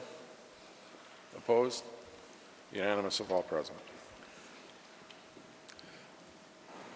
Item number 15, vote to approve transfer of $265.50 from account number 001123-571100, conferences and meetings reimbursement, to account number 001123-573000, dues and subscriptions, to cover ICMA membership for the town manager, Michael McCall, as part of the employment agreement. So moved. Second. Councilor Ryan. Thank you, Mr. Chair. Through you, this was approved unanimously at the General Government Subcommittee, and I think the agenda item is pretty self-explanatory. Thank you. Any discussion? Very well. All those in favor? Opposed? Unanimous of all present. Item number 16, vote to authorize the town manager to negotiate pricing with Risk Services Group and enter into a contract for the town's natural gas supply for up to 43 months at a low fixed rate. So moved. Second. Councilor Ryan. Thank you, Mr. Chair. Through you, this was approved unanimously at the General Government Subcommittee. I will let the manager speak more about the details. Mr. Manager. Good evening again. Thank you, Mr. Chairman. What I have in your packet, what I showed the other night at the subcommittee meeting, we used Risk Services Group. They are a consultant that had been used by several of my predecessors to help reach out to various energy providers to try and get the best price for the town. We do this with our health insurance as well. We use Cook & Company. They go out and look at the various insurance policies and offerings and come back to us. So there's a gentleman at Risk Services Group. His name is Al Taboni. He went out and started working on this for me and came back with a variety of options. He looked at 4 of the main energy providers. We had a contract last time, which is included in the packet from Direct Energy. Mr. Taboni's review and recommendations at this time is that we should be looking at 2 companies, NG and Direct Energy, based on the pricing that they provided. We are in what's, in his terminology, called the shoulder season. We're approaching in between the cold of the winter and the heat of the summer, where an energy is often used the most, and it's my understanding that natural gas is aggregated in the summer to prepare for the winter, so the best time of year to pursue these types of contracts are in the spring and fall. What he did provide me, and I'm trying to find it in the packet, he did give me a matrix of some of the offerings of what's out there, and showed that, you know, if for a short-term contract, the best deal would be coming from Direct Energy. But if the town was inclined to go longer, up to 43 months, NG would be offering a comparable or competitive price. there's always an inherent risk with locking in. We locked in 3 years ago, and we got actually a good price at the city gate price of about $4.68. It's trading higher, about $2 higher, but we don't know. It could go higher than it is now, depending upon geopolitics and inflation and what goes on day to day. Where we don't want to be is at the end of our contracts, which expired this summer, buying at the market rate rather than a fixed long-term rate. So what he, Mr. Taboni, recommended was I get approval from this body to have the authority to engage, to sign a contract similar to one of the two that was placed in there with either NG or Direct Energy for up to a period of 43 months. And so what he will do is he will watch the trading of the prices, and then he will give me, a call and say, I think this is the best time between now and probably May, and look at it, whether or not we want to do a short-term or a long-term. And he included in here some sample charts of the pricing. I will tell you, I've spent a lot of time with him in the last couple of weeks. It's hard to read some of these charts, but you can see the fluctuation recently in price. And he said, going out, the commodities trade and futures, and they can look at things. He said it's really hard to predict right now, but he would recommend we lock in the next couple of months. And it's my understanding that similar flexibility was given to my predecessors in the past to try and lock in a rate. So I'm just asking that you give me that flexibility, and I'll work with the consultant. And if he believes in his professional opinion we're at a good price and it's worthy of locking into something, it's kind of a Goldilocks. You don't want to spend too much or too little, or lock in for too long or too short, but you kind of have to measure what's going on in the world and in the domestic markets. And that's an expertise that, I don't have enough of, but I will rely on his, but also the conventional wisdom of what's going on by watching the news every day. But as we can see, energy prices have gone up considerably in the last few months. So my fear would be is if we wait too much longer, we could be at a disadvantage having to lock into some type of contract at a price that's not desirable. Very good. Councilors? Very well. All those in favor? Opposed? Unanimous of all present.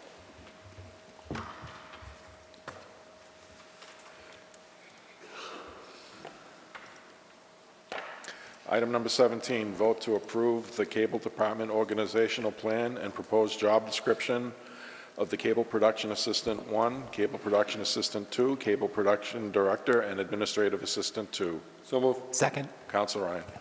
This did not come from my subcommittee. No, this came from I'm sorry, I've got This is EHS. my notes are Jack and Jackie. Okay, I'm sorry, Councilor Jovan. Thank you, Mr. Chairman, through you. First, I'd like to thank Councilors Marquetti and Councilor Adams were the two councilors that had to sit in because I was the only member of the committee, both as regular councilors and citizen members that were at that meeting. So I'd like to thank them for sitting in. The two items before you, 17 and 18, have to do with cable TV, the cable production department. I'll defer to the town manager. Ms. Clements was there as well as with the Cable Advisory Committee. She's the only member, I believe.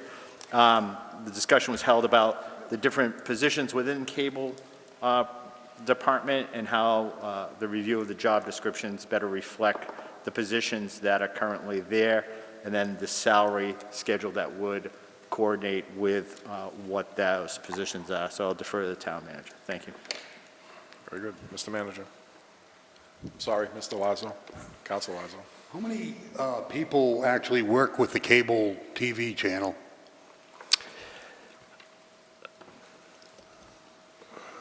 I can attempt take to a answer head that. So,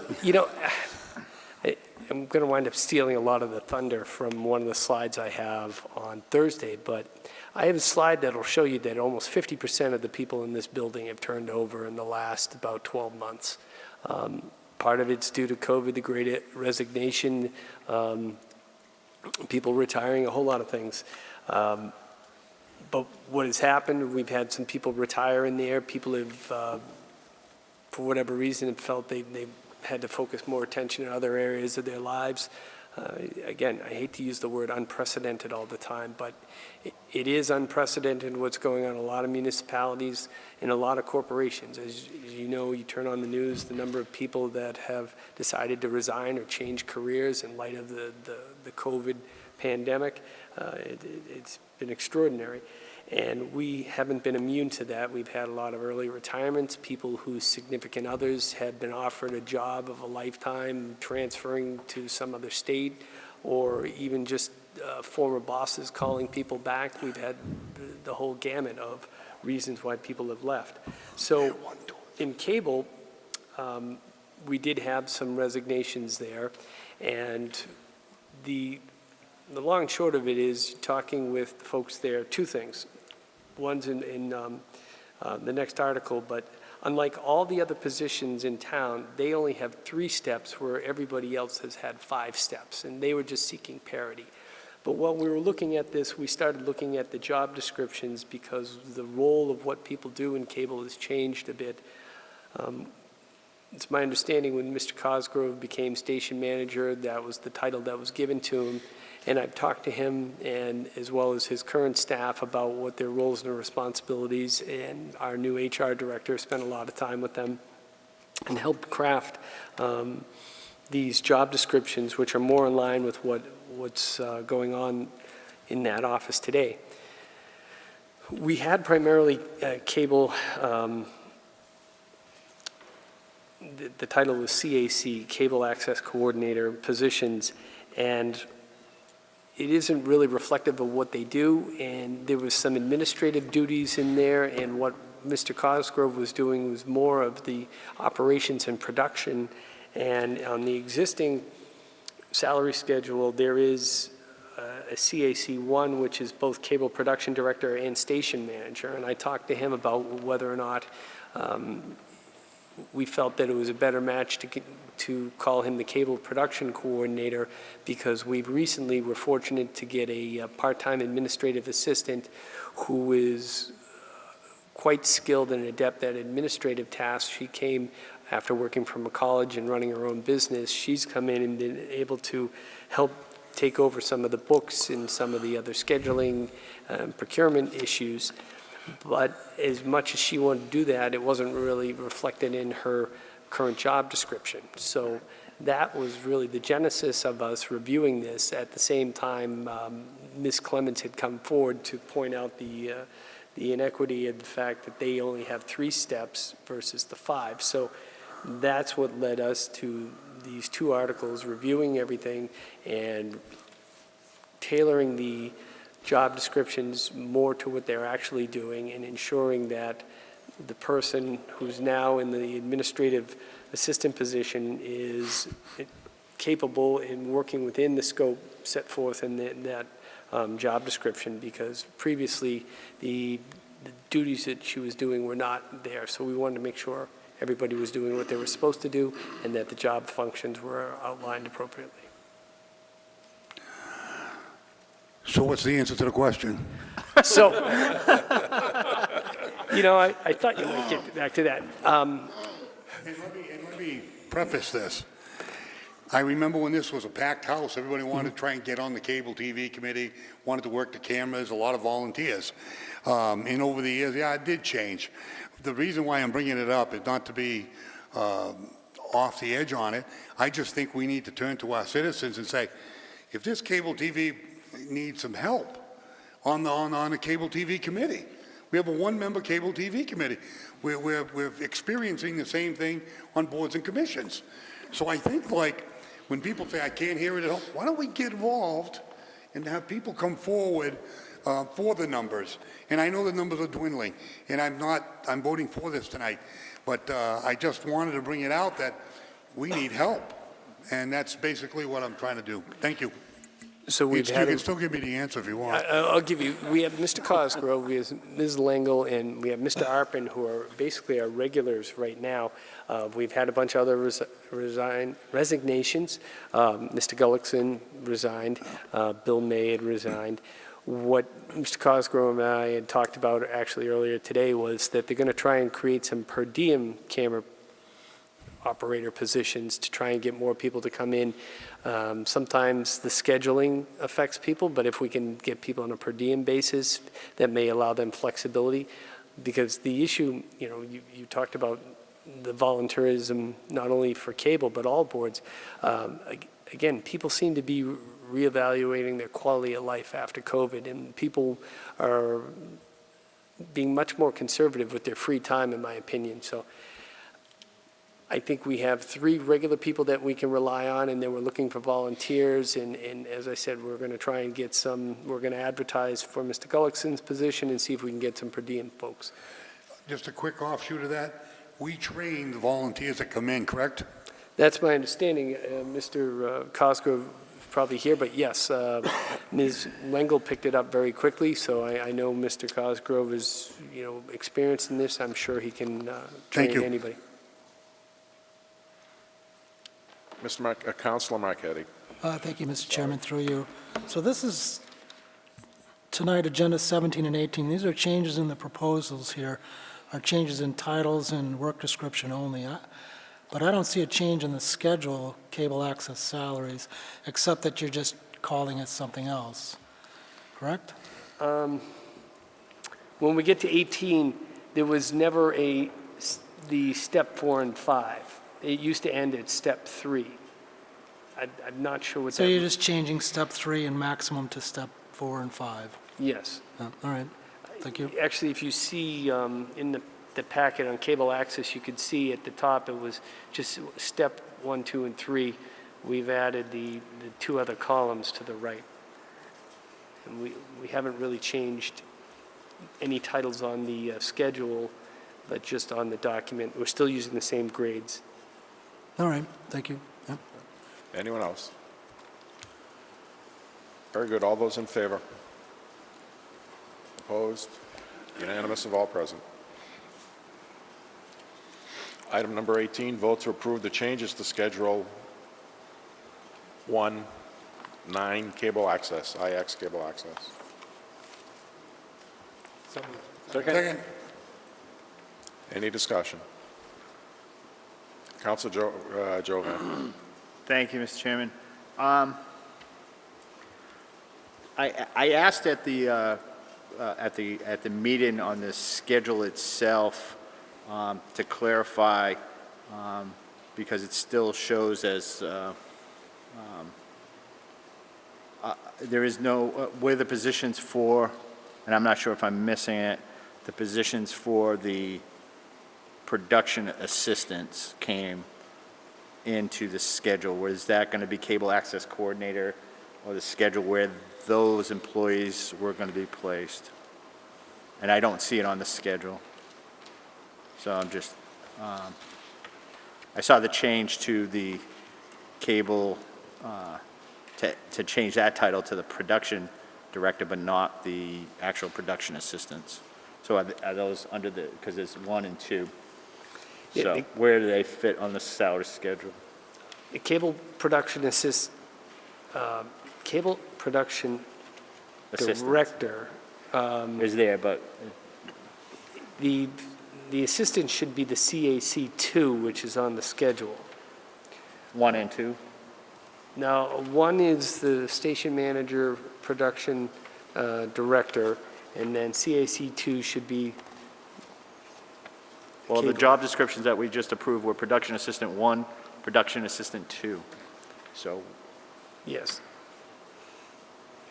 And that was the question that I had asked at the meeting.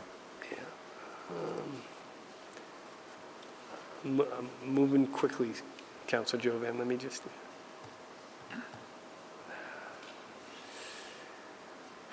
The cable assistant, production assistant 2 is supposed to be a G49, and. Right, we had that conversation, yeah. Yes, and apparently I do not have the updated schedule. So I'd make a motion that we postpone to have additional information for the next meeting. I second it. Very good. We have a motion to postpone. All those in favor? Anyone opposed? Very good. It's postponed. Mr. Chairman, could we take like a couple-minute recess just to 5-minute recess. Thank you. Very well, we'll call this meeting back to order.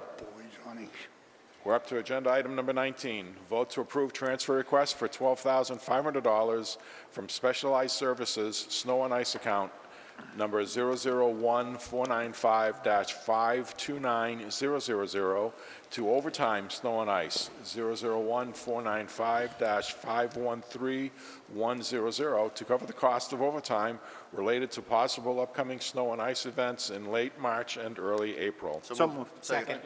Very good, Councilor Marquetti. Thank you, Mr. Chairman. This was voted unanimously to send up to council for discussion.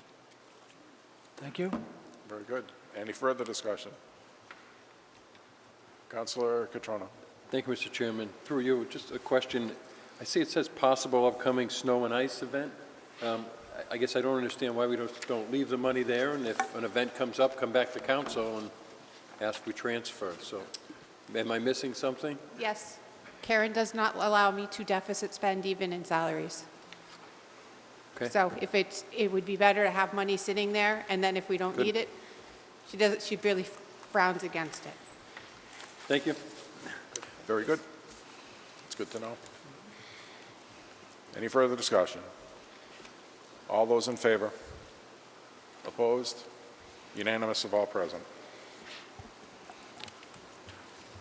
Item number 20, vote to approve a transfer request for $691.27 from Uniform Allowance 001499-519200 to Licenses and Stipend 001499-518300 to provide funding for payout of prorated licenses and stipends for 2 retirements per union contract article number 25. So moved. Second. Councilor Marquetti. Thank you, Mr. Chairman. This was voted to send it up to council for approval. Thank you. Very good. Any further discussion? Very well. All those in favor? Opposed? Unanimous of all present. Item number 21, vote to approve revision to parking permit P-0014, revised or revision 1 for reduction in no parking zone on Dresser Street as recommended by the Traffic Commission. Second. Councilor Marquetti. Thank you, Mr. Chairman. The next 3 items are all approved to come up to the council for approval. Thank you. Very good. Any discussion? Very good. All those in favor? Opposed? Unanimous of all present. Item number 22, vote to repeal parking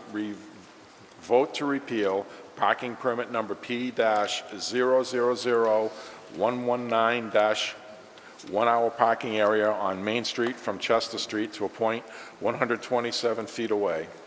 This has been recommended by the Traffic Commission. This permit will be replaced with a new parking permit. So moved. Second. Councilor Marquetti. Voted to send up to council for approval. Very good. Any discussion? All those in favor? Anyone opposed? Unanimous of all present. Number 23, vote to approve new parking permit P-00156 for clarification of current no parking on Main Street to include no parking from Marcy Street to Chester Street, north side of Main Street. This has been recommended by the Traffic Commission. So moved. Second. Any discussion? All those in favor?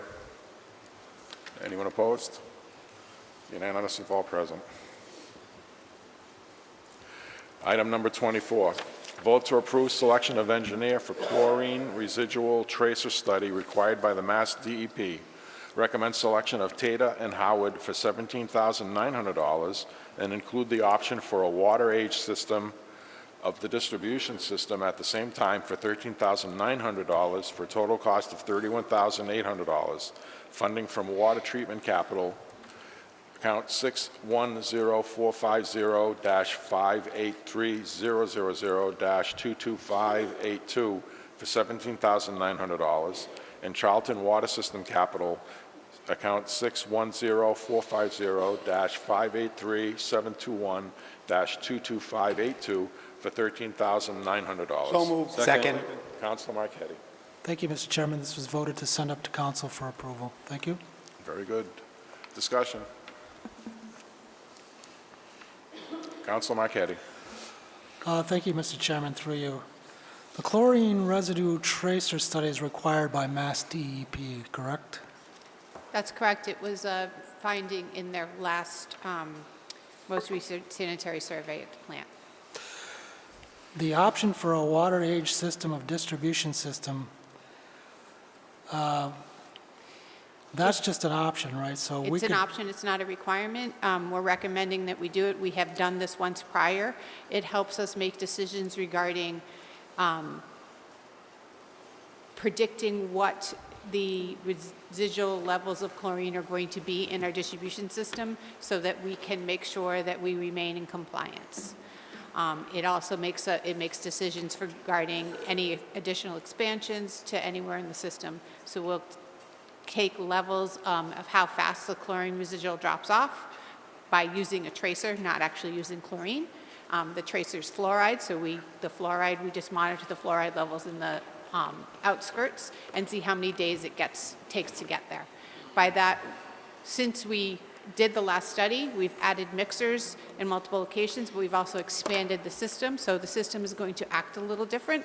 This will give us an idea of where we have to worry about chlorine residuals dropping off in the summertime, which is when we have the most problems. And we need to stay in compliance or we could get hit with fines. So this is a tool that the operators need to be able to predict future compliance. so it's being funded by the Charlton Water System Capital.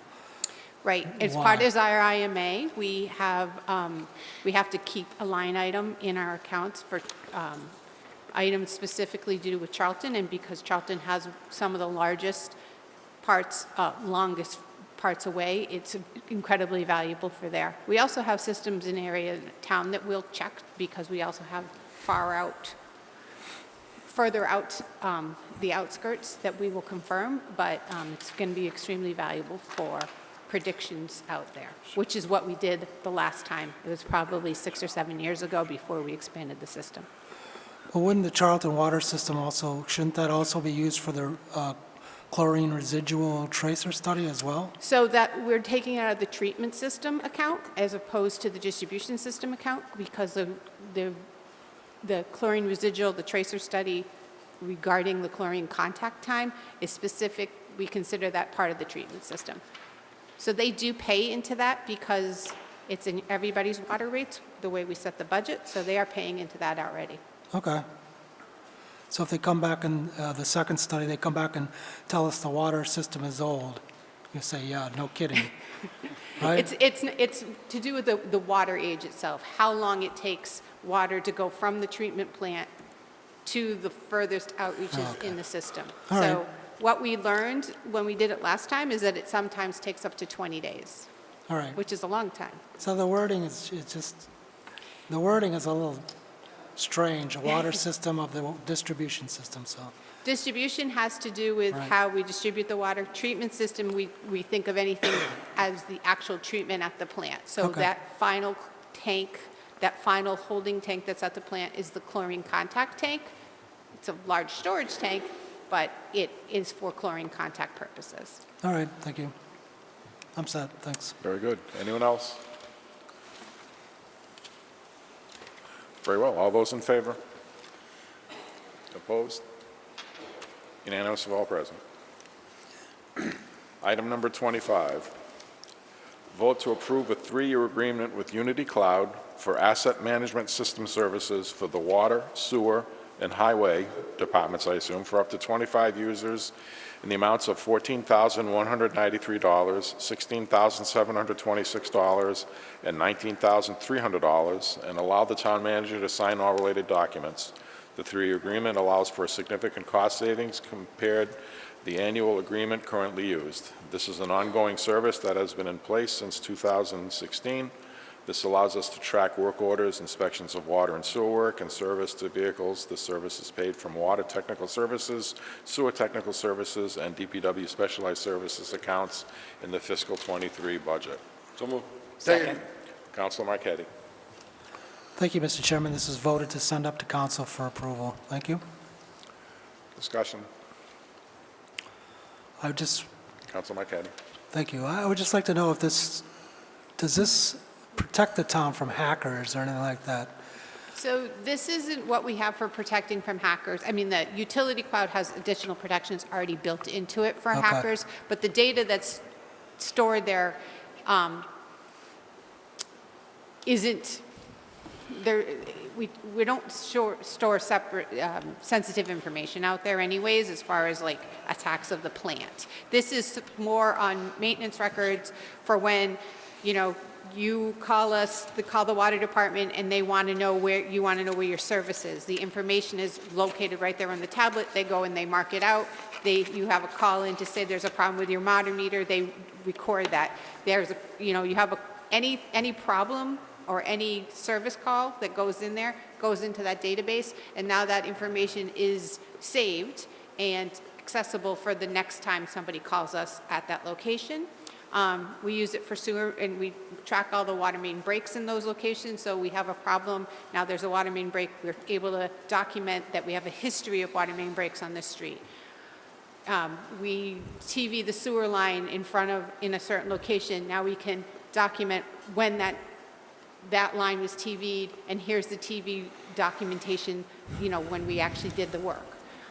So it's all of those type of things that we're trying to develop this database of information so that we have a very accessible log of what happened and that we can see it. It's the uses for this type of database are very vast, and we're just starting to touch on them. The water department actually brought it in. We saw the uses in the sewer department, and now we're seeing uses. We're using it at the DPW to track vehicle logs, so that anytime we work on a vehicle, we worked on this vehicle, this is what we did, how much we spent, and we can log mileage, and we can go back there and see the history on that vehicle. So it's very multifaceted, and we can expand it to more things as we go. Right now, we have access for 25 users across the 3 departments. We're looking at probably expanding it for our stormwater system in some way, shape, or form, because we have to start documenting all of that information. All right, thank you. I'm good. Anyone else?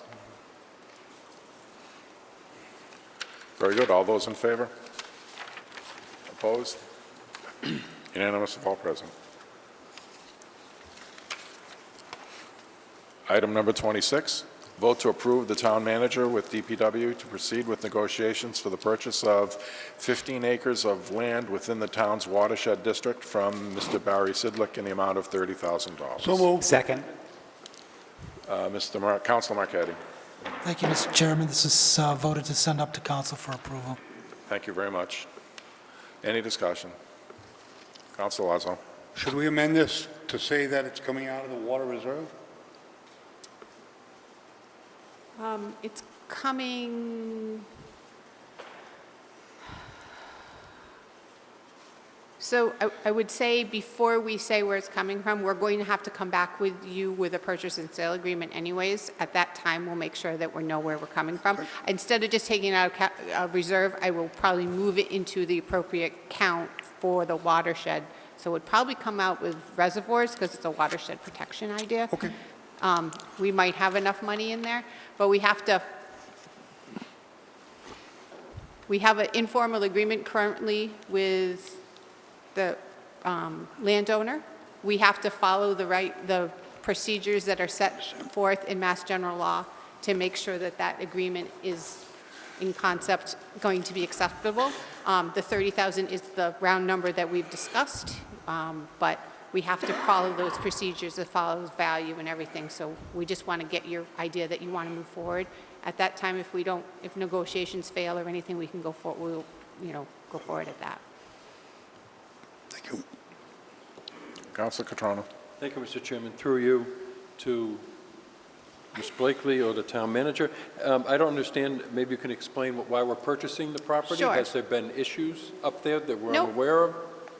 Well, I'll explain. So when the water department was purchased, there were certain parcels that remained not part of the watershed that was, when we purchased them, they were owned by private owners up in that area.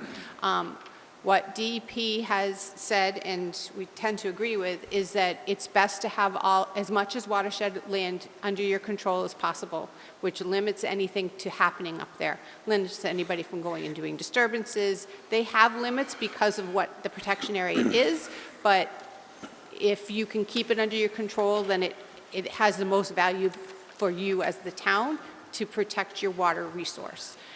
This conversation started to come up because there are three parcels. One of them is a very large parcel that is owned by a forest company, and two other parcels that are directly, very, very close, adjacent to one of our watershed, one of our reservoirs, reservoir number 5. And the DEP had, not DEP, DCR has a grant program that comes out once a year, and historically, that we started the conversation because we thought maybe we could get a grant to pay for half of it. And when we determined what the grant requirements were as far as having a survey, a detailed surveyed plot plan done, and a couple of the other things, we determined that we came to subcommittee and say, well, we have this opportunity, we can approach it now, but we do have money in the current budget to be able to purchase it, or we can wait a whole another year and see if the and have to risk if the landowner changes his mind, because we weren't going to get into this round of the grants. Thank you. Council Marquetti. Thank you, Mr. Chairman, through you. There are 3 properties up there. This is one of them. It's a clustered area near reservoir number 5. Correct. This one is 15 acres. It's assessed at $30,000 by the town assessor's office. There are 2 other properties next to this one. Between this property and the reservoir, one is 8 acres, assessed at $14,400. The other one is 32 acres, assessed at $3,800 by the assessor's office. Neither of the other 2 properties want to sell or are interested in selling their land to the town. Correct. So first of all, I would appreciate an explanation through the town manager to the assessor's office why the 32-acre property is only assessed at $3,800. I know it's owned by a forest company out of Pomfret that cuts down forest trees and makes products for them. I see a lot of logging trucks coming from Eastford Road. Maybe that's where they're coming from. I don't really know. But this property does not abut the reservoir. It's on the other side of these 2 properties on the Southbridge line. The only way to get to that property is crossing the other 2 properties, and it doesn't look like a direct hazard to the reservoir. It still drains into the reservoir, so it's still part of what we call the watershed area because it directly drains into our watershed. And it is within the watershed district, so it is restricted by state law what they can do there. There are strict, there are heavy restrictions of what he can do. It's also a zone residential 1, so it's also restricted by town bylaws.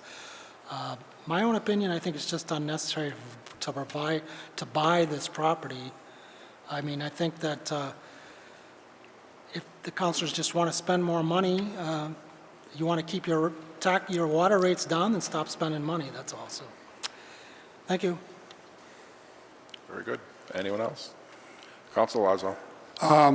When it comes to the watershed land, I remember when we purchased the water company, I was on council. Chet Spievogel used to be the sole proprietor at one time. He sold it to Whitewater. The number one thing each and every one of those business people knew and taught us back when we acquired the water company was you buy your watershed land. Now, if it's evaluated, there's an imbalance in the evaluation. I don't think there's an imbalance. I think it's treated, if it's under a subsidy, if it's wetlands, ledge, I mean, value of land is it buildable? And that's why, to me, when it comes to the watershed land, it's your reservoir. You know what happens when you build on it. They put a septic system and it leaches into the ground. So, and then, I am supporting this here tonight to protect the waterways. Anyone else? Very good. All those in favor? Request a roll call. I'm sorry? I request a roll call. Very good. Roll call, please, Mary. Counselor Adams? Yes. Counselor Catrona? No. Counselor Daniel? Yes. Counselor Jovan? Yes. Counselor Lazo? Yes. Counselor Marquetti? No. Counselor Ryan? Yes. And Counselor Steves? Yes. I have 6 yes, 2 no. Very good. Motion passes.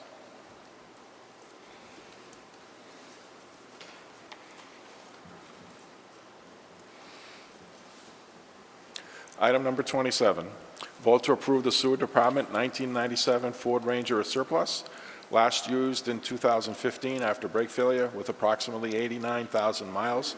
The vehicle will be set for auction, trade, and scrap. So moved. Second. Council Marquetti. Thank you, Mr. Chairman. This was voted to send up to council for approval. Thank you. Very good. Discussion. Anyone have discussion? I don't know what's wrong with this truck. It's okay to me. I've seen Councilor Lazo drive around a truck older than this one. Mr. Chairman, to the previous speaker, it says auction, trade, or scrap. I would suggest try to auction it first to make money on it, and then after, I don't know what you would get for it if you trade it, and then you would get money for it for scraps up. So either way, you can get money for this vehicle, but I think that the way vehicles are selling and stuff, I think the auction's the best way to go, but whatever you have to do, the three options are there. Very good. Anyone else? Very well. All those in favor? Opposed? Unanimous of all present. Mr. Chairman, Councilor Jovan. I wish to move to reconsider item 18, vote to approve the changes to Schedule 1, 9 cable access. Second? All those in favor? I didn't hear. I'm sorry. Just motion to reconsider item 18, the one that we motioned to postpone. Okay. All those in favor? Very good. Councilor Jovan. Thank you. In conversations during our break, the town manager was able to articulate to me that these job descriptions that we approved do show the salary grid that they would be on. The schedule number 9 addresses cable production, director, administrative assistant. No, they're all on different salary schedules. So the cable production assistant 2 is on the G49, which is on Schedule 5. So it's already on that schedule. We don't need to make changes to that schedule. So this was just getting these positions that would be CAC 1 and 2 on Schedule 1 with 5 steps. So I would recommend that we approve the salary schedule as recommended by the town manager. Thank you. That is all. Very good. Do we need a motion on that to approve it? I'm just or asking to reconsider the original Very motion. good. We've already voted to Okay. reconsider, so just Vote for, okay. Roll call? Councilor Marquetti, did you wish to discuss? Yes. I guess I don't understand what, you're saying that we don't have the schedule or we do? No, have we it? do. So the administrative assistant's already on the S schedule, so that's already mapped out. S7, right. The cable production assistant 2, and we approved the job description, and in the job description, it lists that where they would be, what salary schedule would they be on, which would be a G49 employee, and that employee is already in the Schedule 5, so it's already into the schedule. But we don't have the Schedule 5 tonight. We don't need to vote on it because it's already in the schedule. All right. So the cable director was the proposal to increase additional steps, and that was all. So I would recommend that we approve it. All right, thank you. Because the G49 is, excuse me, I'm sorry for interrupting, Mr. Chair, Council Chairman. The G49, it's an hourly, essentially part-time position, so there's no steps associated with it. So we weren't proposing any change to that. And so I think that was the issue. I had to go back and check my notes and found the schedules and during the break talked to Councilor Jovan about it. So we were only proposing the change for the 2 extra steps to the full-time positions. Very good. I get you. Okay. Roll call vote? Councilor Catrona? Yes. Councilor Daniel? Yes. Councilor Jovan? Yes. Councilor Lazo? Yes. Councilor Marquetti? Yes. Councilor Ryan? Yes. Councilor Steves? Yes. And Councilor Adams? Yes. Very good. Motion passes on reconsideration.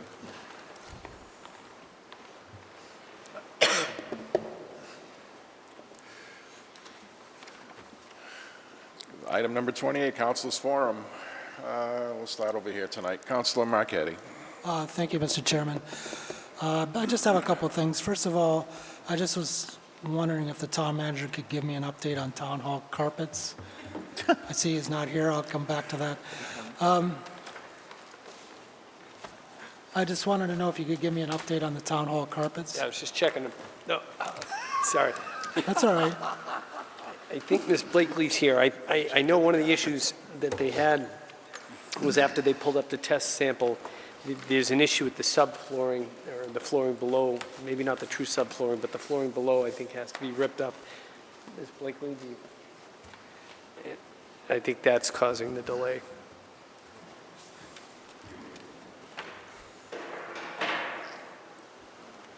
Sorry. I don't actually have a really good update for you. I know we're still trying to get some local vendors in here to take a look at what they would recommend so that we can go forward. It will require subflooring, I can tell you that much. You can walk over that floor and jump up and down. I wouldn't recommend doing it because I'm not guaranteed you won't go through.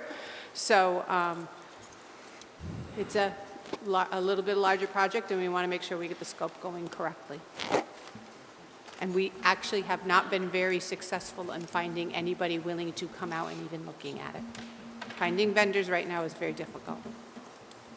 So you've been sending out calls or letters? Oh, yeah, we've called. Emails? Multiple calls, multiple All right. emails. We don't even get responses most of the time. Okay. Counselor Catrona's agreeing with me, I guess, so. I do know there's a pretty good carpet layer Yeah, he has, one block over.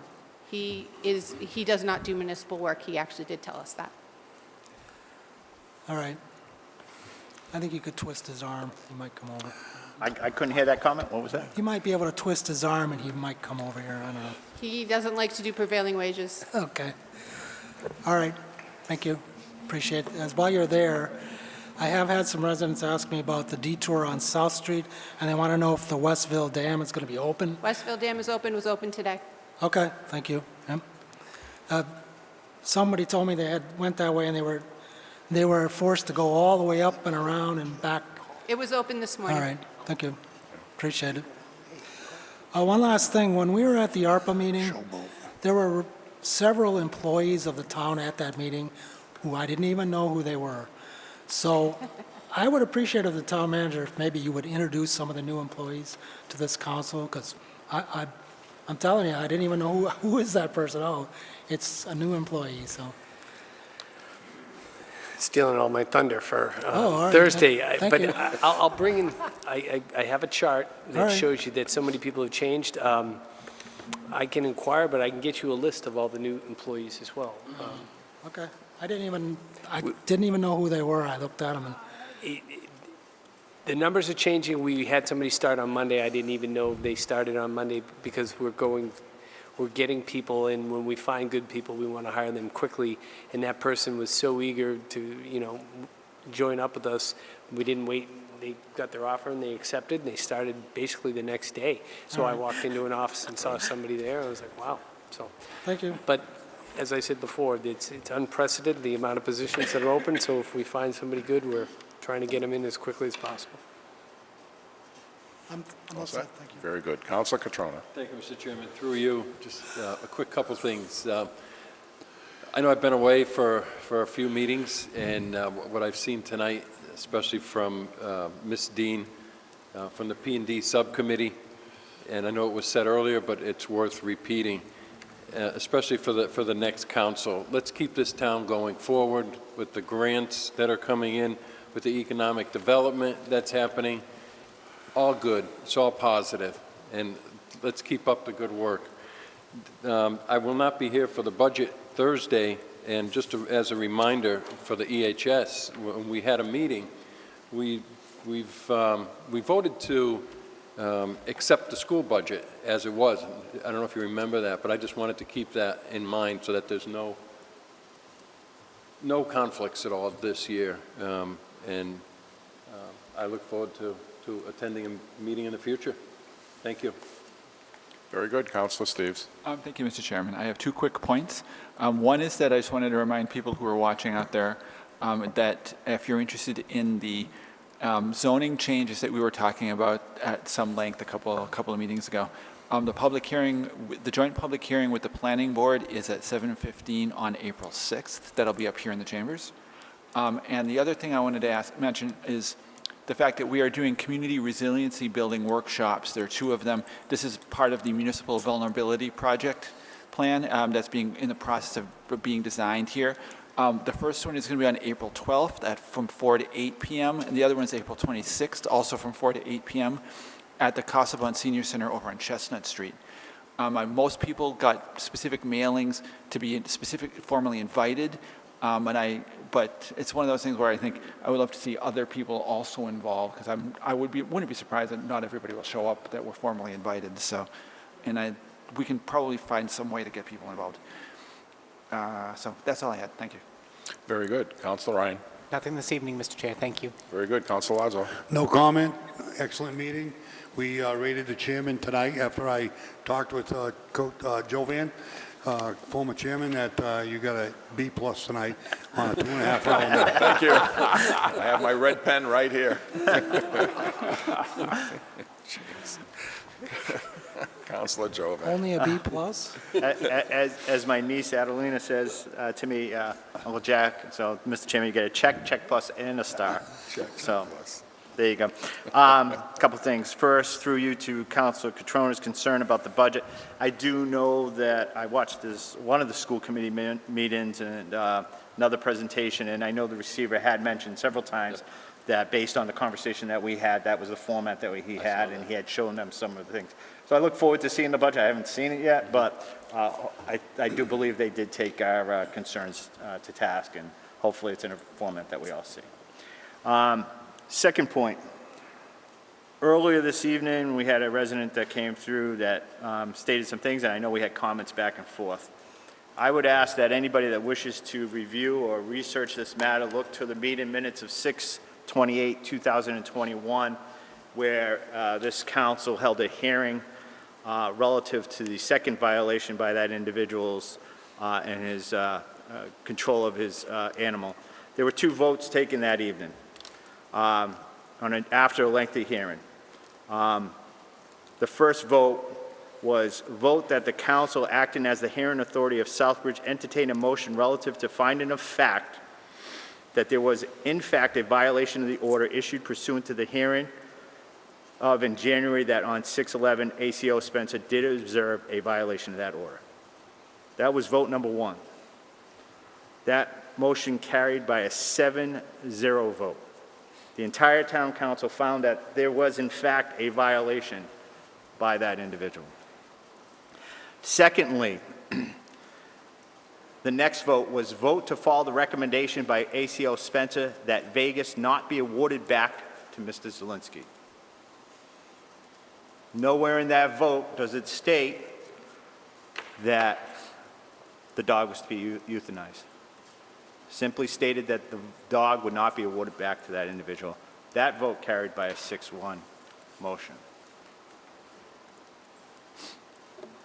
There was a second meeting, I refer back, and any resident can read it, on September 27, 2021, after some other discussion about the dog, was the final disposition of the Zielinski dog matter, where the ACO stated that she had exhausted all efforts to place that dog in adoption.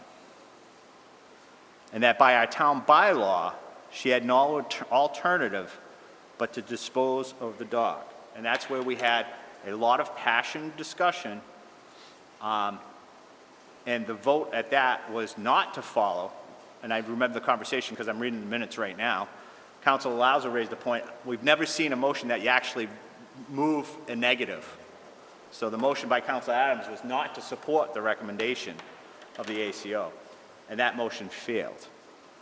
And it was articulated at that meeting that under no circumstances was the dog to be euthanized for a 10-day period. That was the council chairman and this council saying not to take any action on that final order to exhaust every effort. And I commend Councilor Adams. So revisionist history, I feel for the individual. We had to make a difficult decision about a life partner. And I don't think out of any community, it's the toughest thing in any community to make those decisions. But we had to make a difficult decision. And that dog was placed out. So I'll continue to sit here for the next 3 months as my term expires, and I no longer am on this council, to listen to Mr. Zelinski and his freedom of speech to state how bad I was as an individual. However, the facts are the facts. He was given every opportunity. He was represented by counsel in the first hearing, a counsel out of Boston. He had the big firm Boston counsel before this council on Zoom meetings, a 2-night hearing, to be able to present his case. He stated tonight several items that were never brought up in that hearing. He had that opportunity. He was represented by counsel. He was represented by counsel the second time, a different counsel. The first counsel didn't represent him.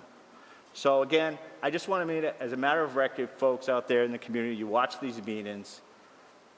This council, in my 4 years, has hid nothing. We've taken every opportunity to hit things head on, and we will continue in the next 3 months, and hopefully the councils after me do the same work that we've done. We haven't hidden anything. We have tackled every major problem. We make tough decisions. Some are unpopular, some are popular, no different than anybody else.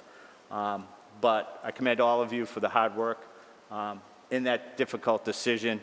And again, I know it's difficult for that individual, but the facts are out there. Watch the videos, read the minutes, read the transcripts. The truth is out there, and I'll stand by every action that we did in that matter, however unpleasant it was, but we did our jobs. So did the ACO, who does a tremendous job for this community. One bad outcome. The police department, who's out there, our police chief does not lie. I've never heard our police chief lie to any of us. He tells us the truth, however difficult it is. We had a conversation up here on a grant application, how one of our counselors thought, wow, how did that police department paint our community in such a negative light to get a grant? Because of the truth. The truth is out there. It's a difficult position. So I commend our police chief, all our public safety, all employees in the town, all town managers, everyone for the hard work that they do. And I'll just leave it. Thank you for allowing me the opportunity. I know that council's form a little bit late, but it's important to say because I'll welcome the next 6 town council meetings for him to come here and beat me up. It'll be fine. I'm a big boy. I've done this a long time, so thank you, Mr. Chairman. Very good. Councilor Adams, Vice Chair Adams. Thank you, Mr. Chair. Just through you, just a couple items. Just as a reminder, this Thursday after the PPP meeting at 7 o'clock, we have a special town council meeting where we'll discuss, just hit on some topics on the curbside, just a little update and discussion. And then from there, we have a budget presentation by the town manager here in the dais. Also today, Ms. Knorr out of the town manager's office sent off to all department heads and counselors our ARPA spreadsheet, very simple format. The reason why I'm saying it here this evening instead of like a presentation or put it on the agenda is because for the residents themselves, they have a say in this, and they should be able to voice to their counselors or, to the counselors or to the town manager what they would like to see, and then we can go from there. But we do plan on presenting, I think it's the first town council in May, not the end of April, just because of the complexity of the whole thing. And that's all I have. Next scheduled meeting, agenda item number 29, is Monday, April 11th, 2022, 7 p.m. Very good. I just want to remind the public that there will be a special council meeting this Thursday night at 7 p.m. regarding a discussion of the budget as presented and required by the charter. Okay. I'll take a motion to adjourn. So moved. Second. All those in favor? Anyone opposed? Very good. We're adjourned. Thank you very much, folks.